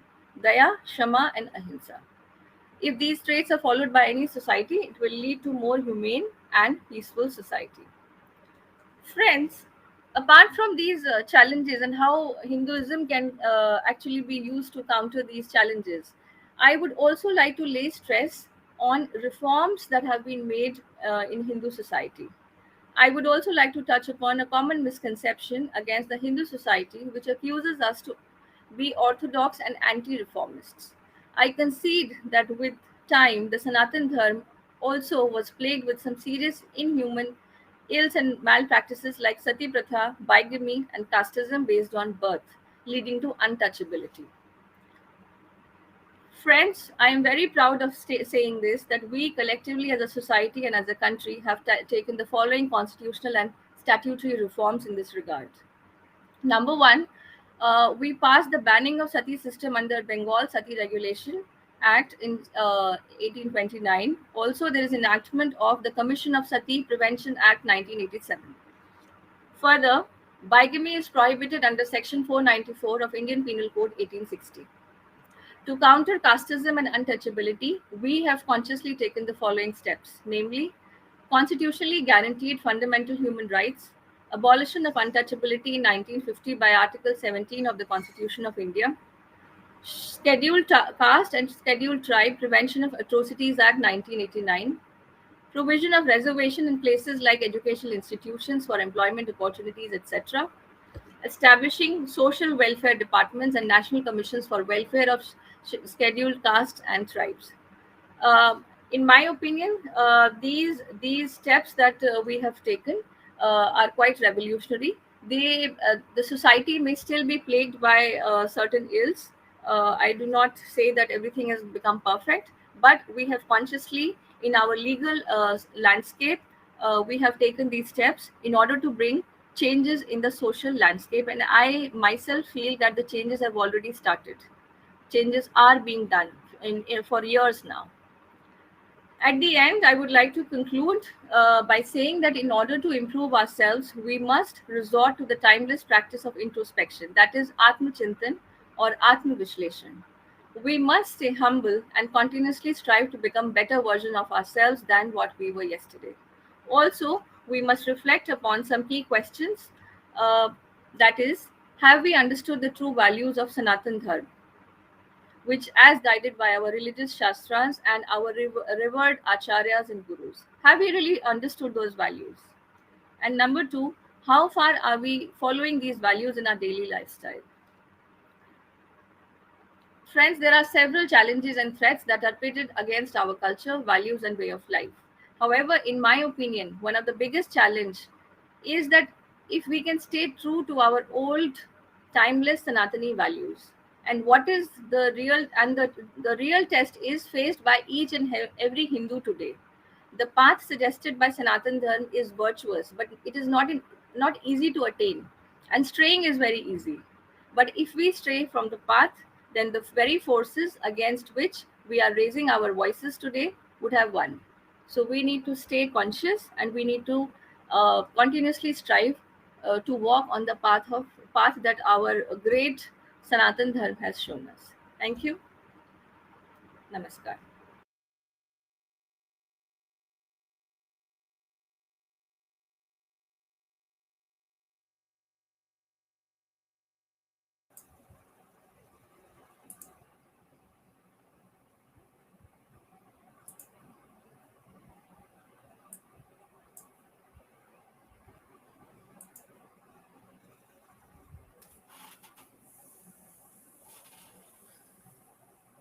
Namaste and greetings to every one of you present here. Myself, Dr. K. Parameshwaran, an Associate Professor of Law and former Dean of Academics at Gujarat National Law University, Gujarat, India. I teach, train, and do research on the integration of law, religion, spirituality, and justice, and also bring the confluence from psychotherapy, neuro-linguistic programming, interfaith building, and so on. I thank wholeheartedly the organizers of this wonderful conference, Hindutva for Global Good, the Global Conference 2021, for giving me this opportunity to share some of my insights that I have been passionate about since many years. The theme for me is Hinduism, Sanatana Dharma, spirituality and Hindutva, the interface with Indian constitutional law and justice. Before I explain the beautiful interface, the confluence, the integration which is already there between these two value systems, I would like to bring quickly certain broad outlines in order to have a context for us. My first point would be Hinduism, Sanatana Dharma, spirituality, and Hindutva. They are not different things. They are one and the same. They all represent one core body of integrated and continuous stream of knowledge, values, and practices that are inclusive in nature. As a result of which, this continuity, it can have multiple interpretations, multiple understandings, and multiple applications simultaneously without having any conflict among their interrelational parts. These two interesting features of one integrated continuous thought, value, and practices, as well as its simultaneity without any discord and dissension, It brings the results of the inclusivity, universalism, non-sectarianism, individual and collective goals, the harmony between these two, the sustainability with flora and fauna, the ecology and its respect, and continuously developing and evolution oriented. This feature brings the peace, the progress, the perfection without any disturbance to anything or to anyone. If you take it to a little deeper level, which I would demonstrate a little later, that this Hindutva, Hinduism, spirituality, and Sanatana Dharma, because of this beautiful integrated stream of continuous flow of interconnected, inclusive, universal, non-sectarian thoughts, values, and practices, it automatically manifests justice, equality, liberty, fraternity, which the Indian Constitution talks about, which the justice systems are in need of. So I would say that Hindutva or Hinduism, spirituality or Sanatana Dharma, they are not hostile to Indian Constitution or to any legal and justice values. All the secular, democratic, social, republic elements that we speak about in the Indian Constitution have been part of this wonderful culture, civilizational ethos, thoughts, values, and practices for several thousands of years. We all know the oneness, the Ekatvam, is actually equality in constitutional law at a social level, Samatvam. We all know the mutuality which we speak about, Sarva Bhutatma Bhutatma, is actually the constitutional liberty at a deeper level. Similarly, the harmony that we all know is the Adveshta Maitraha Karuna, is constitutional fraternity, which is Sarva Bhuta Hide Radha. So on one side, Hinduism, Hindutva, spirituality, Sanatana Dharma. On the other side, Constitution, its values, the legal systems and justice and so on. They are actually intricately interconnected. As a result of which, Indian Constitution and its application, the Indian constitutional values, the guarantees require Hinduism, require Sanatana Dharma, require spirituality, require Hindutva, the Hinduness, the Hindu thought, the Hindu belief, the Hindu value, the Hindu practice, the Hindutvam. Not only for realizing the goals of the Indian Constitution for India, but as a model for the whole world, for the whole humanity. But the mistake that we do is that the constitutional law which has ingrained these values, the constitutional makers, the founders of the Indian Constitution, they were aware of this Sanatana Dharma, Hinduism, the Hindu values, thoughts, practices, Hindutva and so on. They incorporated these universal values in the preamble itself. But unfortunately, we make a mistake that the Constitution, which is currently undergoing a different lens of interpretation, and it is being used as an interpretative tool to diminish the value of a civilizational and dharmic value systems of several thousands of years, which sustained everything, which will sustain everything, and that is going to sustain forever. We need to change our interpretation. And I found the hate campaigns that are going on, the criticisms on Hinduism, Hindutva, Sanatana Dharma, spirituality, and so on, they all lack objectivity. There is no rationality in their explanations. There is no rigor of research to explain things. And they all conveniently ignore to understand and connect the past history, the glory of it, and the sustenance of it throughout the period of disturbances, And it's still the futuristic capabilities that this Hindu thought has, this Hindu values have. So Hindutva or Hinduism, Sanatana Dharma or spirituality is not antithetical to Indian constitution. Rather, Hindutva, spirituality, Sanatana Dharma, Hinduism, this Hindu value, thought, practice, one integrated, continuous stream of a body of knowledge, values, and practices, having multiplicity as well as simultaneity and sustainability, is crucial for the foundation, is crucial for the successful implementation of the Constitution. Otherwise, Constitution can become ineffective, which we are seeing and visible in the few neighboring countries, those who formed the Constitution but are not able to make them work. Whereas the Indian thought, the Hindu thought, the Sanatana Dharmic thought, they are able to move, they are able to sustain, and they are able to take it forward.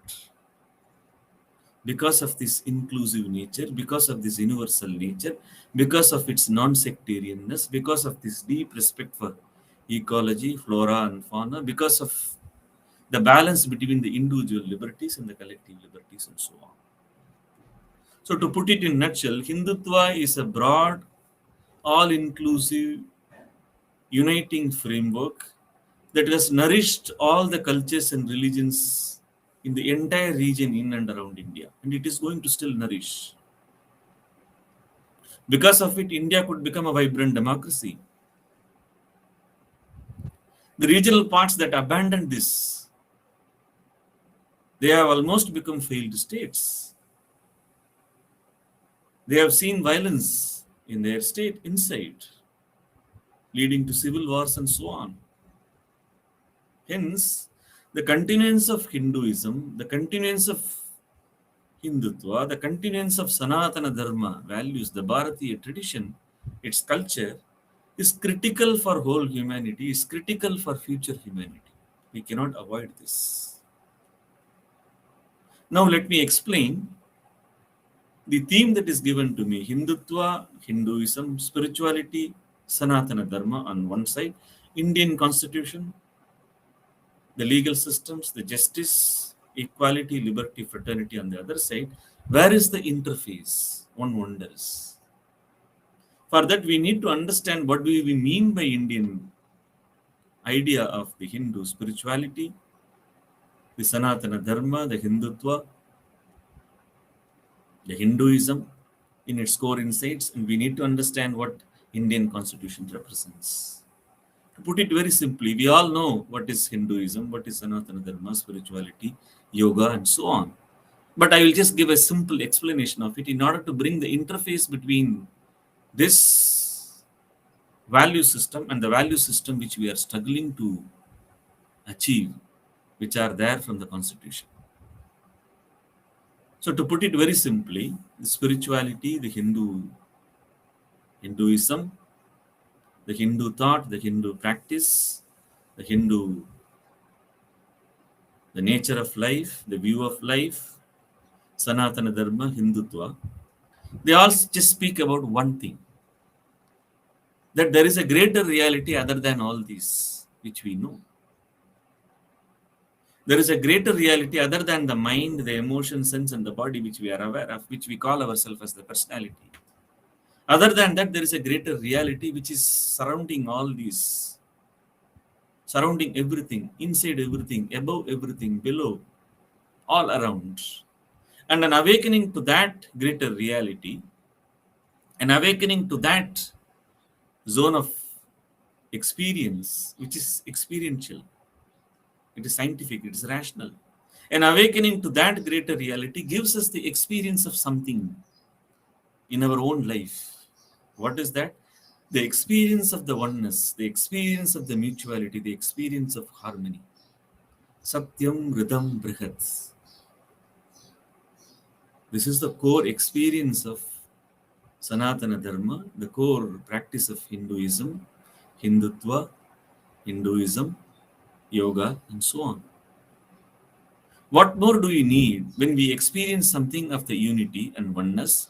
What more do you need when we experience mutuality at all levels? What more do you need when we experience the harmony inside? As a result of which, the individual who, having upon that experience, enters into the world again and then expresses these things, brings these things in every aspect of life. In fact, this is the one that has sustained everything. This is the Hinduism, the Hindu values, the Hindu practices, Sanatana Dharma, spirituality, and so on. An awareness or an awakening to that greater reality other than our mind, emotion, sense, and body. And the experience of it is the oneness, the unity, the mutuality, the harmony, which, if you take it to a social level, which we bring it to a world level, which we bring it to an individual level, it becomes equality, liberty, fraternity on constitutional terms. What is there as oneness and unity becomes constitutional equality. What is there as multiplicity and mutuality becomes liberty in constitutional terms. What is there as that sense of harmony becomes the fraternity on constitutional terms. As a result of which we get the dignity, the unity, the integrity which the Constitution spoke about, speaks about, and wants all of us to achieve. This is the experience, and this is the expression. This is the knowledge. This is the system of thought. It is most rational, scientific, most objective, and yet it is free from all rigidity, and yet it is free from all kinds of reductionism, because it allows each and every individual to have that experience in themselves, which is unique for each and everyone, and then bring it back to his life or her life, and then impact it in whatever one is dealing with. If you see the Indian Constitution on the other side, it says, the preamble says, we the people of India, having solemnly resolved to constitute India into a sovereign, socialist, secular, democratic republic. That is the nature of the state. What does the state would do? It will assure its citizens, secure its citizens, justice which is social, economic, political, liberty, equality, fraternity, dignity, unity, and integrity. Constitution has given us the framework. We have created the Constitution. We the people, having solemnly resolved to constitute India into, and then we are securing and assuring our citizens to achieve justice, social, economic, political. And then we will bring equality, liberty, fraternity. And then we will assure and secure dignity, unity, and integrity. This is the thought process. This is the roadmap. This is the direction that which is given to us. But how do we practice it? Where is the process? The Constitution, which is the framework which is given to us, which we only created, the constitutional makers, the great thinkers, they created this Constitution with this idea, and putting this in the preamble, they have left it to the people to achieve it. That's why Constitution starts, we the people of India, having solemnly resolved to create India into a, and then it goes on. So in order to make the Constitution working, in order to manifest the Constitution, in order to fulfill and accomplish all the guarantees that are there in the Constitution, justice, social, economic, political, equality, liberty, fraternity, dignity, unity, integrity, we need an experience by which we will live. That experience is found in the Hindu body of thought. That is there in the Sanatana Dharma, that is there in the spirituality, that is there in the Hindutvam. Otherwise, where are these? How do we practice it? It has given us the road, Constitution has given us the framework. But the framework, in order to bring it to life, we need values, we need systems, we need thoughts which will awaken us to that greater reality that is not outside us, it is inside us, it is surrounding us, it is everywhere. That is what Sanatana Dharma is all about. So that which is there everywhere, that which is there inside, that which is there above, that which is there inside, that which is there behind and below, and that which is there eternal since time immemorial. and that which is there transcendent, that which is there cosmic, universal, and that which is there in the world, that which is there in the individual, that which is there in the collective, it is there in the animate and the inanimate, and each and everything, unless and until we start reflecting in ourselves to see this kind of innate, inclusive, universal thing without any division, without any sectarianism. We need a body of values, we need a body of thoughts, we need a body of practices. That body, that whole basket of values, practices is the Hinduism, Hindutva, Sanatana Dharma, and spirituality. So this becomes very clear that if you want constitution to be achieved, if you want all the constitutional guarantees to be achieved, we cannot avoid a system of practice, a system of values, a system of thought process, which is inclusive, universal, non-sectarian, bringing a balance between individual and the collective, respecting the ecology, the flora and the fauna, the sustainability, and finally development-oriented and continuously allowing the evolution to take place, the developments to take place. That's why the core idea of the Sanatana Dharma is Satyam Ritam Brihat, that which is the truth, the Sat, Ritam, that which is harmonious, and Brihat, that which is constantly expanding and unfolding. What is that? It is there inside us. It is there in the Hindu thought. So in order to make the constitution working for all of us, we need to apply this. Now the question comes, how do we apply this? It must be brought to the level of education. It must be brought to the level of each and every individual life. Education is the starting point, the source of it.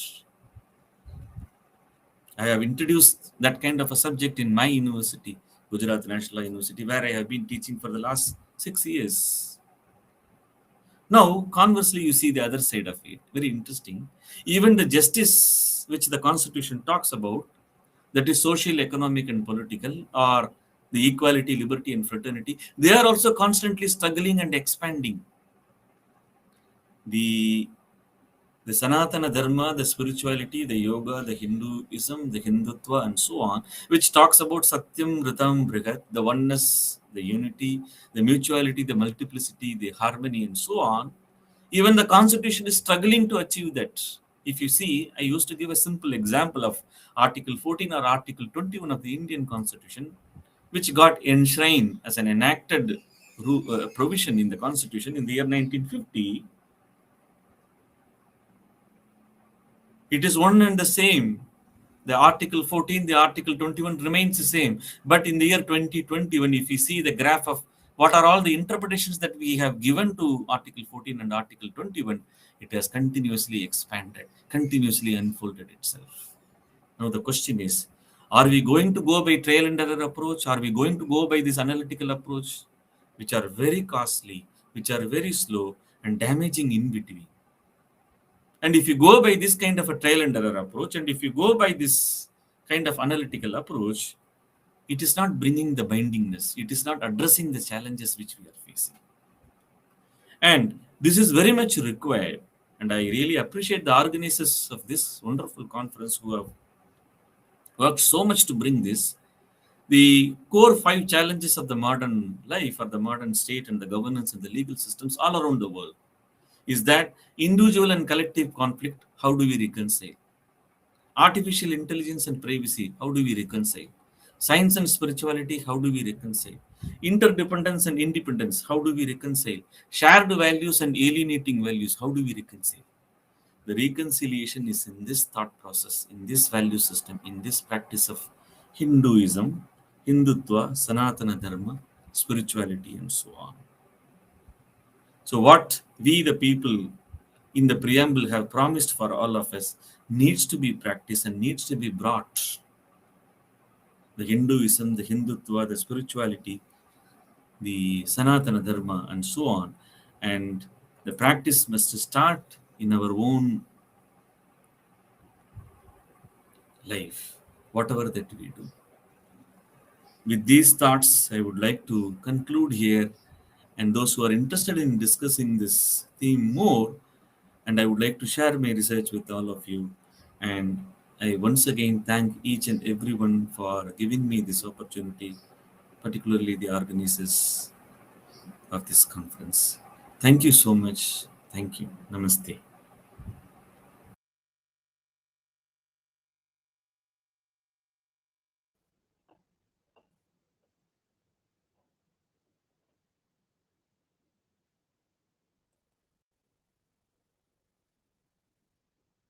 Namaste, friends.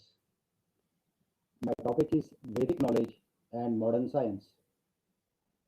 Vasudeva Sutam Devam Kamsa Chanuramardanam Devaki Paramanandam Krishnam Vande Jagadgurum Krishnam Vande Jagadgurum. Dear August family, we as a global family fail to understand the deep and real meaning of the Hindu holy books written by our great sages and ancestors. Psychologically, if we see, it is advised from our ancient days to explain any idea or concept by building stories or some personal relevance around particular topic or subject to make it more symbolic, interesting, apt, and easy to remember to the listeners. However, this concept by our sages didn't turn out well with our future generations. Without going in specifics of it, they just interpreted it as symbolically without understanding it scientifically. Every knowledge, literature, concept written as some message was actually a deeper scientific and technological concept, design methodology, information about medicine and surgery, advice on physical, mental, and social health, nurturing and balancing environment, life management and management of work, political and economic consideration. The crux is to build healthy society socially, economically,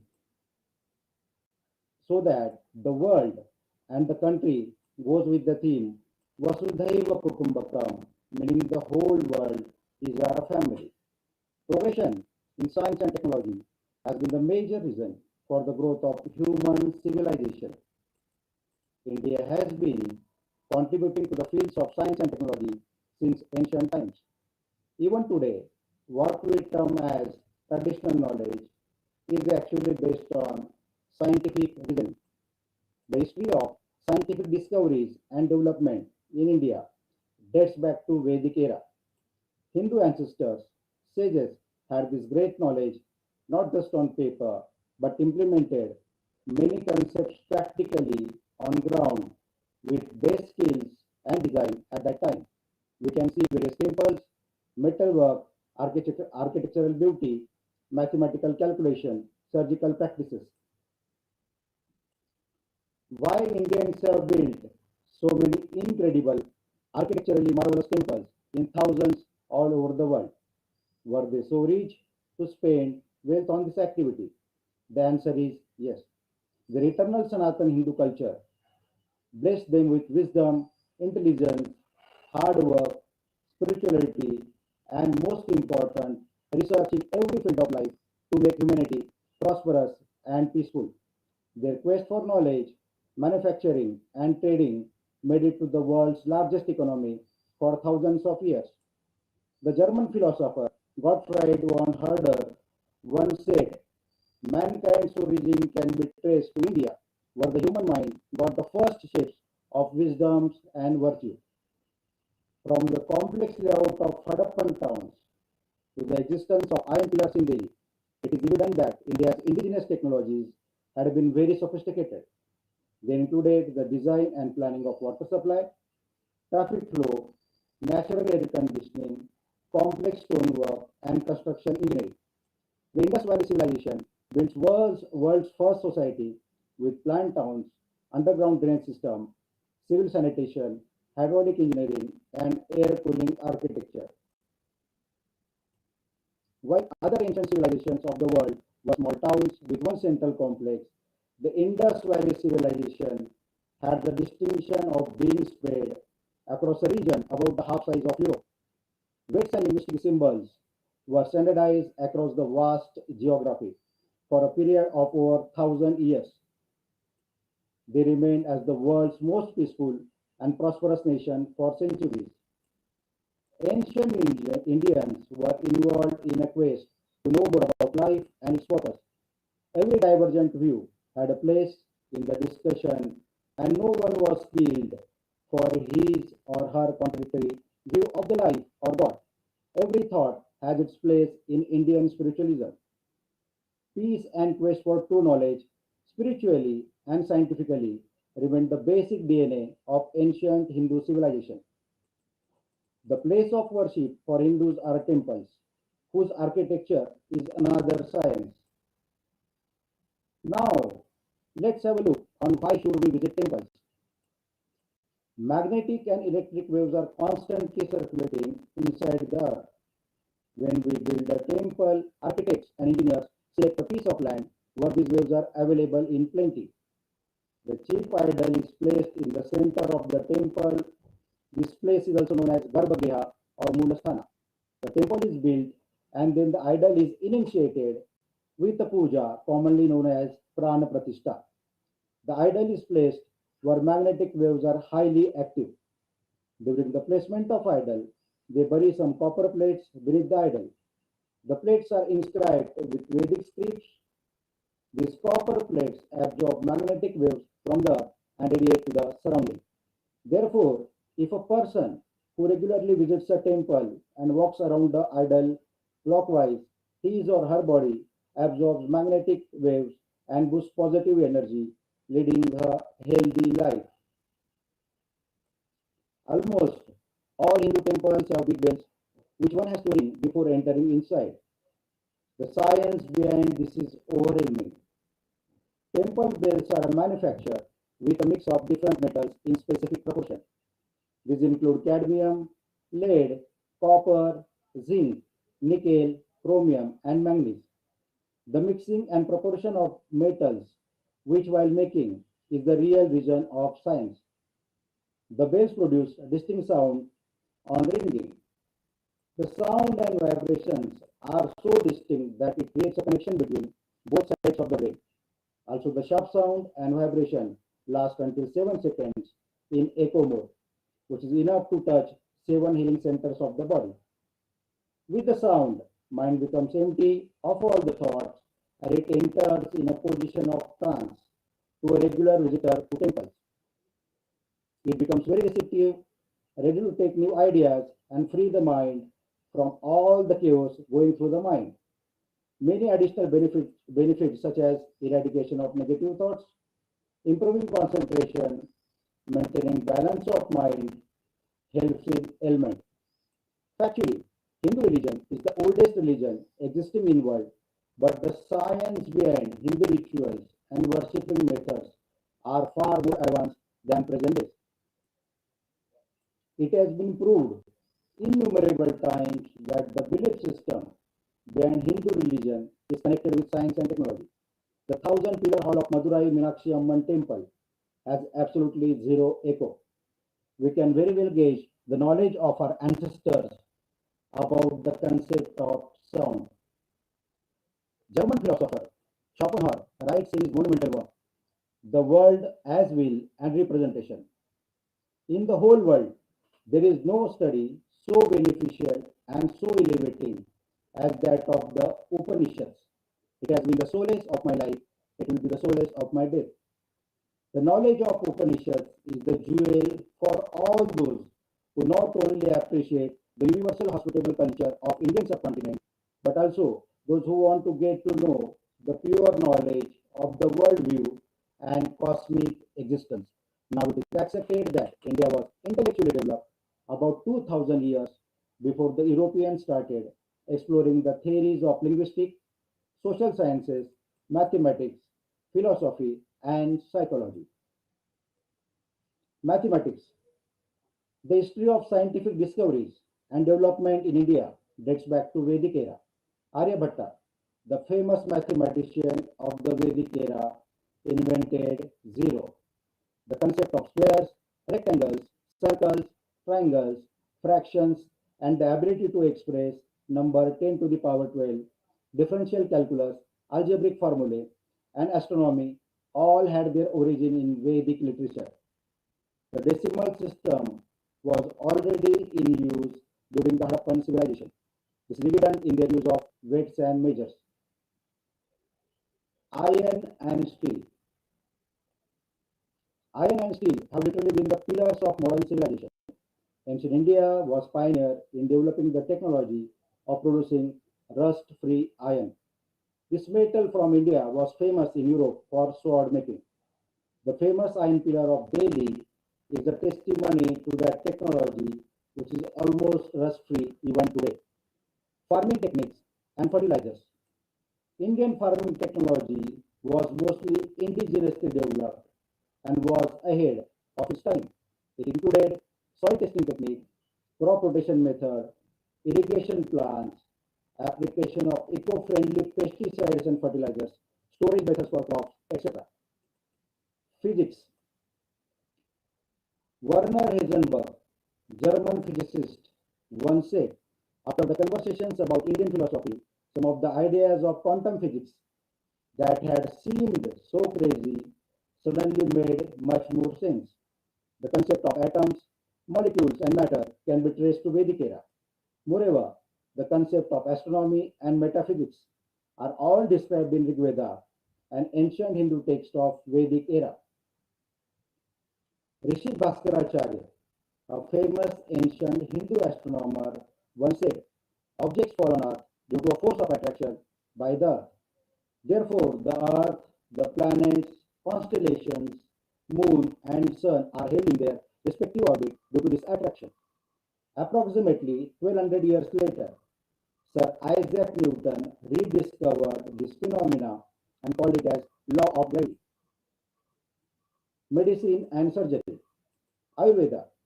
Ayur means life and Veda means knowledge, is probably the oldest structured system of medical science in the world. Proper knowledge about various ailments, diseases, symptoms, diagnosis, and cure is the basis of Ayurveda. Many scholars like Charaka and Shrushruta have made invaluable contribution to Ayurveda by inscribing in written form as found in ancient manuscripts. Embryology. The Vedic scriptures are proven true historically and scientifically. More than 5,000 years ago, in the Vedic scriptures called Srimad Bhagavatam, 3rd Canto, chapter 31, the unique information on the development of the embryo was already explained beautifully.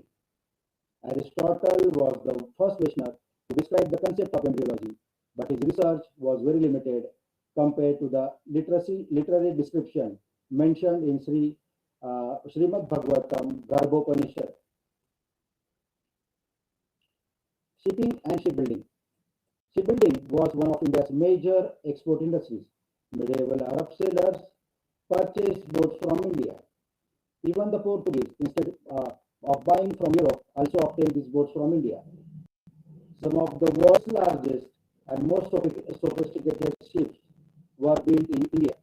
The compass and other navigation tools were already in use in India much before Europe. Using their expertise in the science of maritime travel, Indians participated in the earlier known ocean-based trading system. Art of navigation was born in River Sindhu 6,000 years ago. This astrolabe, used as ancient navigation system, was found in the Geneva Museum of Science History. Rama Setu. The Setu or bridge lies between Pamban in Rameshwaram to the Thalli Mannar in Sri Lanka, is nothing but a masterpiece of brilliant engineering. The construction of the bridge is an astounding thing that the world still wonders at the knowledge and skills of our ancient engineers. Now, let's understand scientific ways of rituals and spiritual practices. First, why is food not allowed to eat during eclipse? Why darba or hodi grass is kept near food during this time? During eclipse, sun is obstructed by moon or earth, due to which ultraviolet rays and blue light wavelength doesn't reach to Earth in sufficient quantity. Therefore, it results in increase in bacterial level in the cooked food. If we eat the same food, it may result in illness. Therefore, our sages suggested that not to cook or eat food during that period. Nanoparticles on this holy grass called dharma protects the food from harmful radiation. It is proved through scientific research as well. Second, chanting Om mantra. Chanting Om is believed to reduce blood pressure and control heart rates. If Om is voiced after taking a deep breath, it enhances the sense of alertness and thus concentration. Third, why should we not sleep with our head towards the north? Our body has its own magnetic field, also called as heart's magnetic field. Likewise, Earth also has its own magnetic field, which is from south to the north. If we sleep with our head facing the north, we are letting our magnetic field go asymmetric to Earth's magnetic field. This can bring about problems related to blood pressure, and our hearts needs to work harder in order to overcome this asymmetry of magnetic fields. The second reason is the presence of iron in our body. Due to asymmetric magnetic field, iron gets congregated in the brain, which can cause a lot of health problems like headache, Alzheimer's disease, cognitive decline, Parkinson's disease, and brain degeneration. Fourth, how our happiness index increases. There are four hormones which determine a human's happiness: endorphins, dopamine, serotonin, oxytocin. Techniques of pranayama, yoga, and meditation not only helps in well-being physically and mentally, but also adds to better living and happy life by inducing these hormones in required quantity. Fifth, why Indian bride wear ring in toe?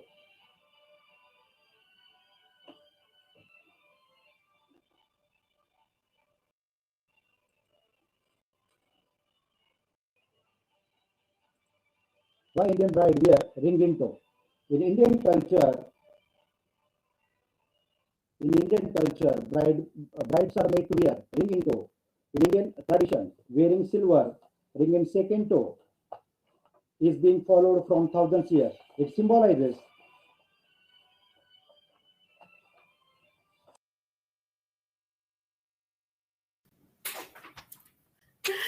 Namaste and good morning from South Africa. We were having our first spring rains. Thank you that I could be here with you this morning. I will be speaking this morning about Hindu's relationship with deities, the expression of the divine through conceptual metaphor, focusing on examples of conceptual metaphors for Lord Shiva. So in English, we describe God as ineffable. Which means beyond the scope of words, too great to explain in words. The divine, being infinite and incorporeal, is just beyond the scope of human comprehension, beyond the comprehension of our finite and limited human minds in this limited human body. The nature or existence of the divine can therefore not be adequately expressed through language, because language is a product of our human minds. Yet we do speak about God. We do describe the divine, and we express our experiences and our relationships with our devas and devis according to ordinary everyday language. So the question arises, how is it possible that we are able to speak about the divine and about our experiences? Well, today I'll be exploring that question from the point of view of cognitive linguistics, which is a branch of linguistics that, broadly speaking, deals with the relationship between language and our minds.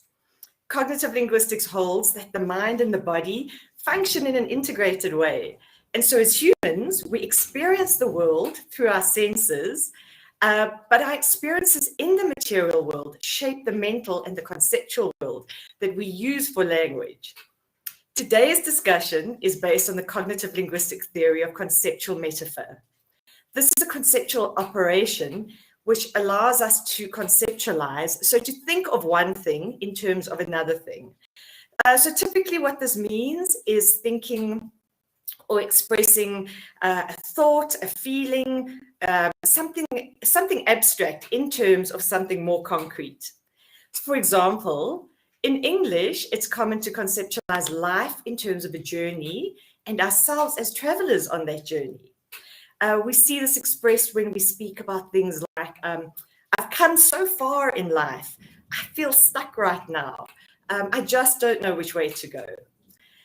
So in this life is a journey conceptual metaphor, we can identify several correspondences between the act of going on a journey and the act of living life. A journey has a start and an end, and in life we have a physical birth and a physical death. On a journey we have a destination and we have a map to help us reach that destination. In life we have plans, and we have plans to help us reach our goals.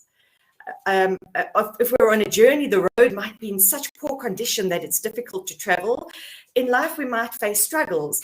So we see these parallels or correspondences that we draw between our understanding and our knowledge, or maybe our experience of what it is to go through a journey in the real world, and we transfer that onto our experience of life. So we can use concrete images and experiences to explain things that are more abstract. So it's crucial to understand, though, that when we speak about conceptual metaphor and cognitive linguistics, we are not referring to a literary device, to a feature of literature. Rather, we are referring to a feature of thought. In the words of the linguists who pioneered conceptual metaphor theory, George Lakoff and Mark Johnson, we think in metaphors. As this indicates, conceptual metaphors are not consciously created for a specific purpose, but rather they arise automatically as part of our conceptual system. When we use metaphors, it therefore reflects a way of thinking or a way of feeling about something. While this isn't universal in nature, and it does according to languages and cultures, there are examples of many conceptual metaphors that transcend language and culture. For example, the metaphor that time is motion along a path, where we imagine time as being movement along a path, with the future as being ahead of us and the past as being behind us. So when we look at communication about the divine, be it in sacred texts or everyday language, which is what I'm looking at today, everyday conversation, that communication tends to be highly metaphorical in nature, because we're speaking about something that we cannot see, touch in the physical world, but we draw on our concrete human experience to convey knowledge of this unobservable, intangible plane of divine experience and existence. Conceptual metaphor, being an aspect of human thought and therefore human language, is bountiful in their conversation, and we can see examples of it on internet sites, on social media, in our online interaction.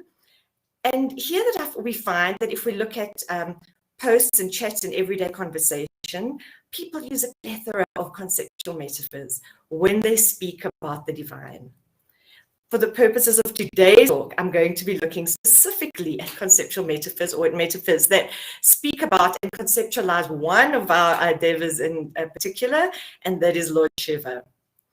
If we look online, and this is where I've taken my data from quotes, from memes, from discussions, from comments that people make online, we see that people speak about Lord Shiva in a number of ways.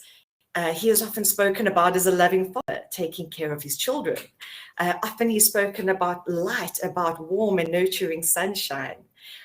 And with life commonly being conceptualized as a journey, it is perhaps unsurprising that Lord Shiva is frequently conceptualized as a guide on that journey through life, as a guide who takes humans on their journey through life from physical birth to physical death.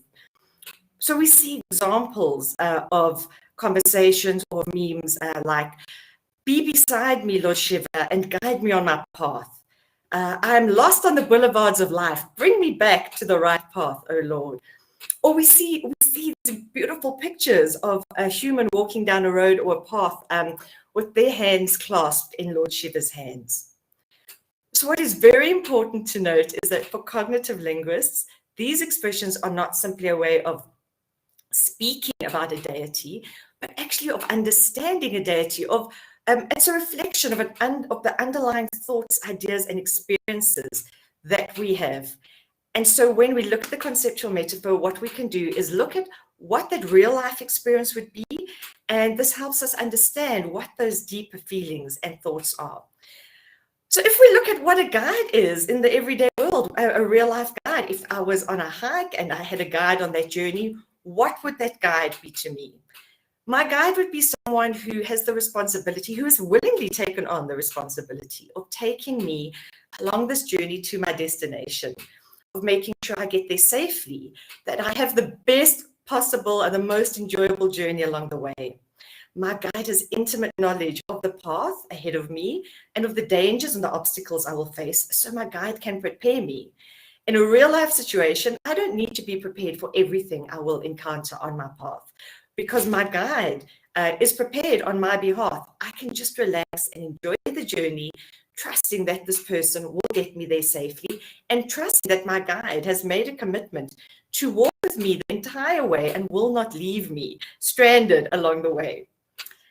So if we look at this and we think of Lord Shiva as a guide, what does this reflect about the underlying thoughts, about the conceptualization of Lord Shiva through our everyday language? Well, it reflects something so rich. It reflects a conceptualization of Lord Shiva as having a personal and caring relationship with each person.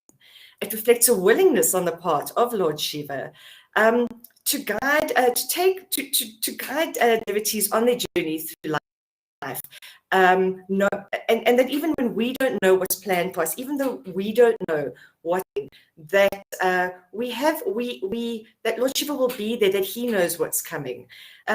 When life is difficult, when people encounter impediments to their progress, when they fail in their endeavors, the knowledge that they are being led through life by a loving guide who is their companion offers hope. Life becomes less scary, the journey less lonely, with this belief that they're not alone on their journey, but undertaking this journey together with Mahadev, who is always at their side. So while I've briefly set correspondences that reflect the deeper meaning of this conceptualization of Lord Shiva as a guide, it should be noted that our visual metaphor is grounded in personal lived experience or knowledge of the world, and so the exact correspondence from person to person, but the defining conceptualization springs from a common experience and a common knowledge base, and so it's likely to be familiar to speakers who share a language and culture. So in this case, speakers of English often use this metaphor and will understand it. I would like to introduce, by way of closing, a personal anecdote that shows how naturally this conceptualization of Lord Shiva as a guide arises. So this is from a poem I wrote when I had only the merest trickle of knowledge of Sanatana Dharma and of Lord Shiva. So this is not coming from a book, just coming from a deep and personal place and arising naturally. And this is what a few years ago. I don't need a path when you're holding my hand. When I walk in your footsteps, I don't watch my feet. Every step is perfect in triumph and defeat. So we see in that a natural extension of my human experience, of my knowledge, into this divine encounter, and a combination of the life as a journey and Lord Shiva as a guide, conceptual metaphor. So as this example illustrates, the theory of conceptual metaphor offers an answer to how we as humans are able to express our thoughts and our experiences of the divine using every language and drawing on our real world experiences. It highlights the way in which the material world and the fullness of human experience provides a rich and raw matter that we use to shape through language into the expression of our relationship with the divine and of our relationship between humans and deities. Thank you so much for the opportunity to speak here today. Namaste, everybody.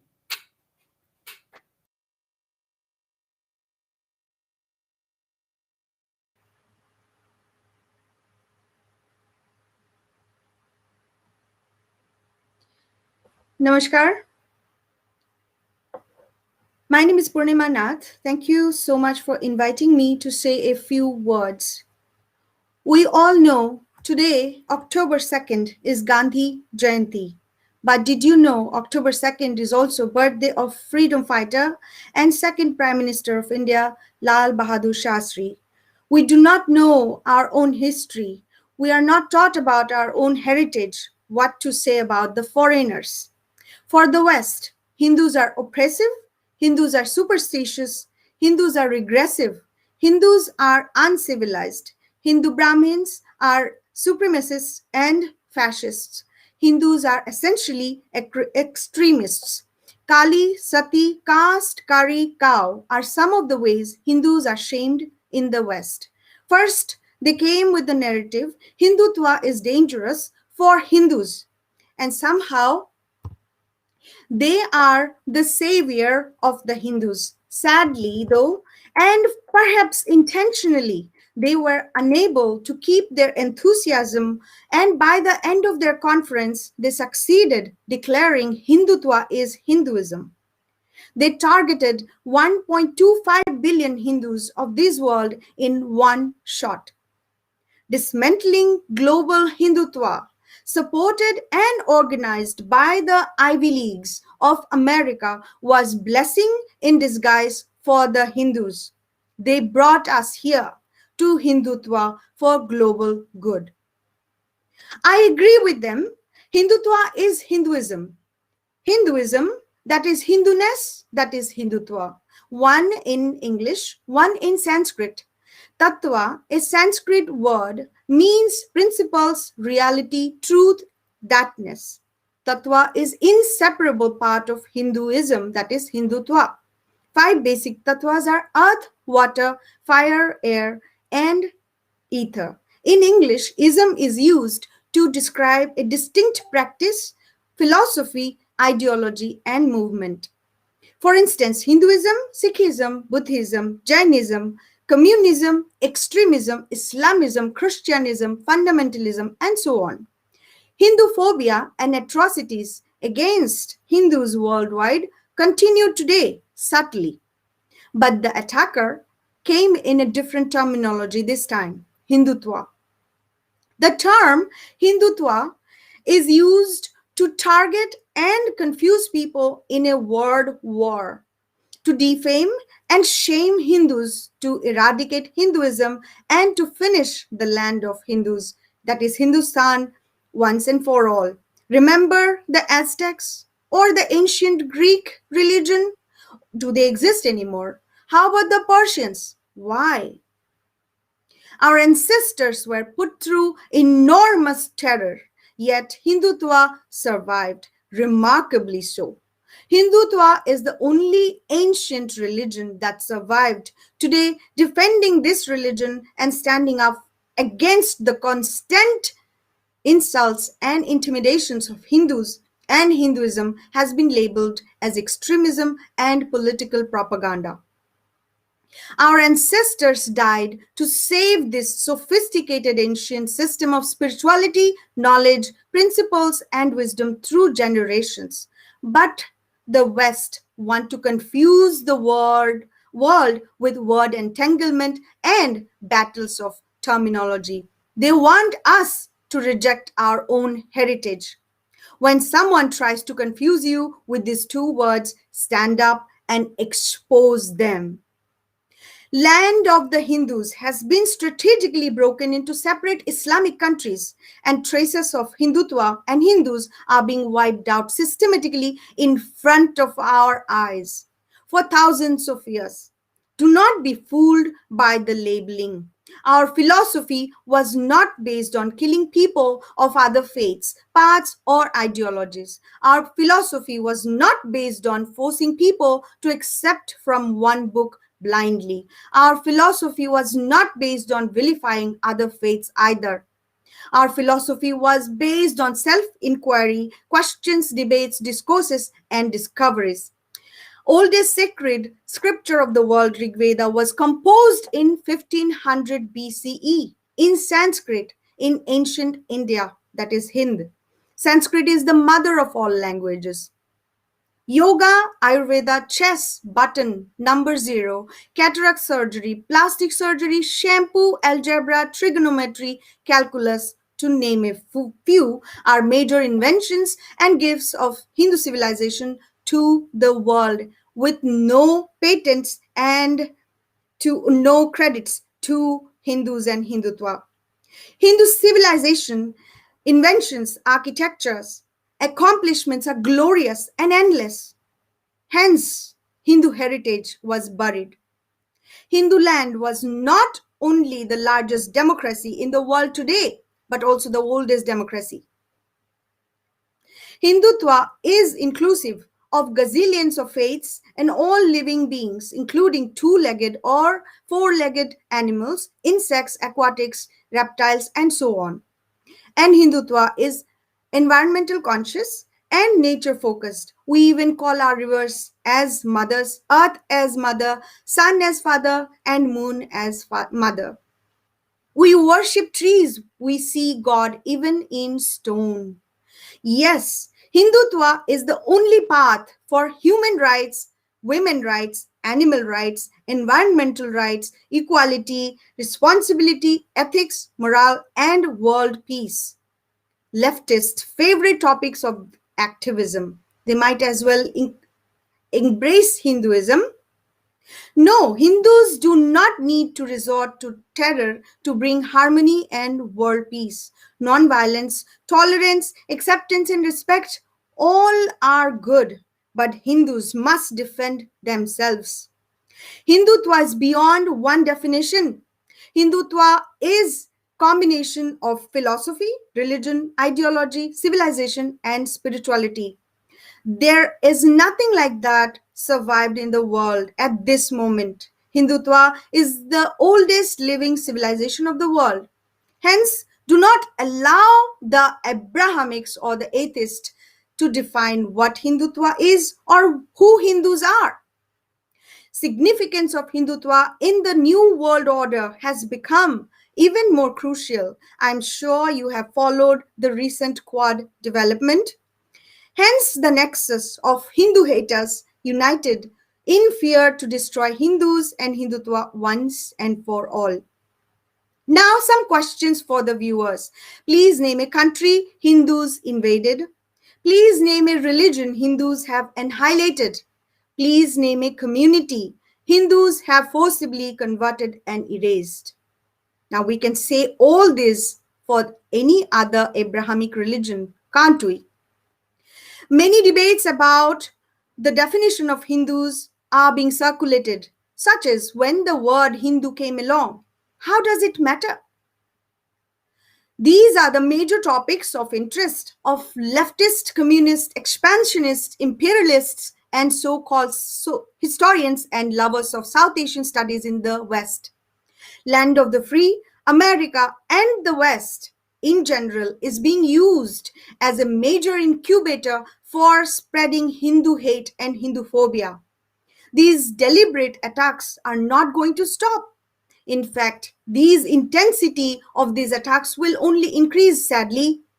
In one hand, Hindus are going to be the targets of Christian faiths. See the recent example of Papua New Guinea, a Pacific nation near Australia, where Durga Puja was initially not permitted because idol worship does not align with Christian faith.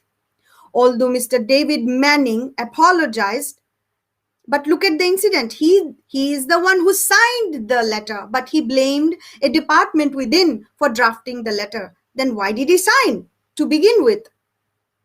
We should not take these kinds of incidents lightly. I fear this is soon coming to America.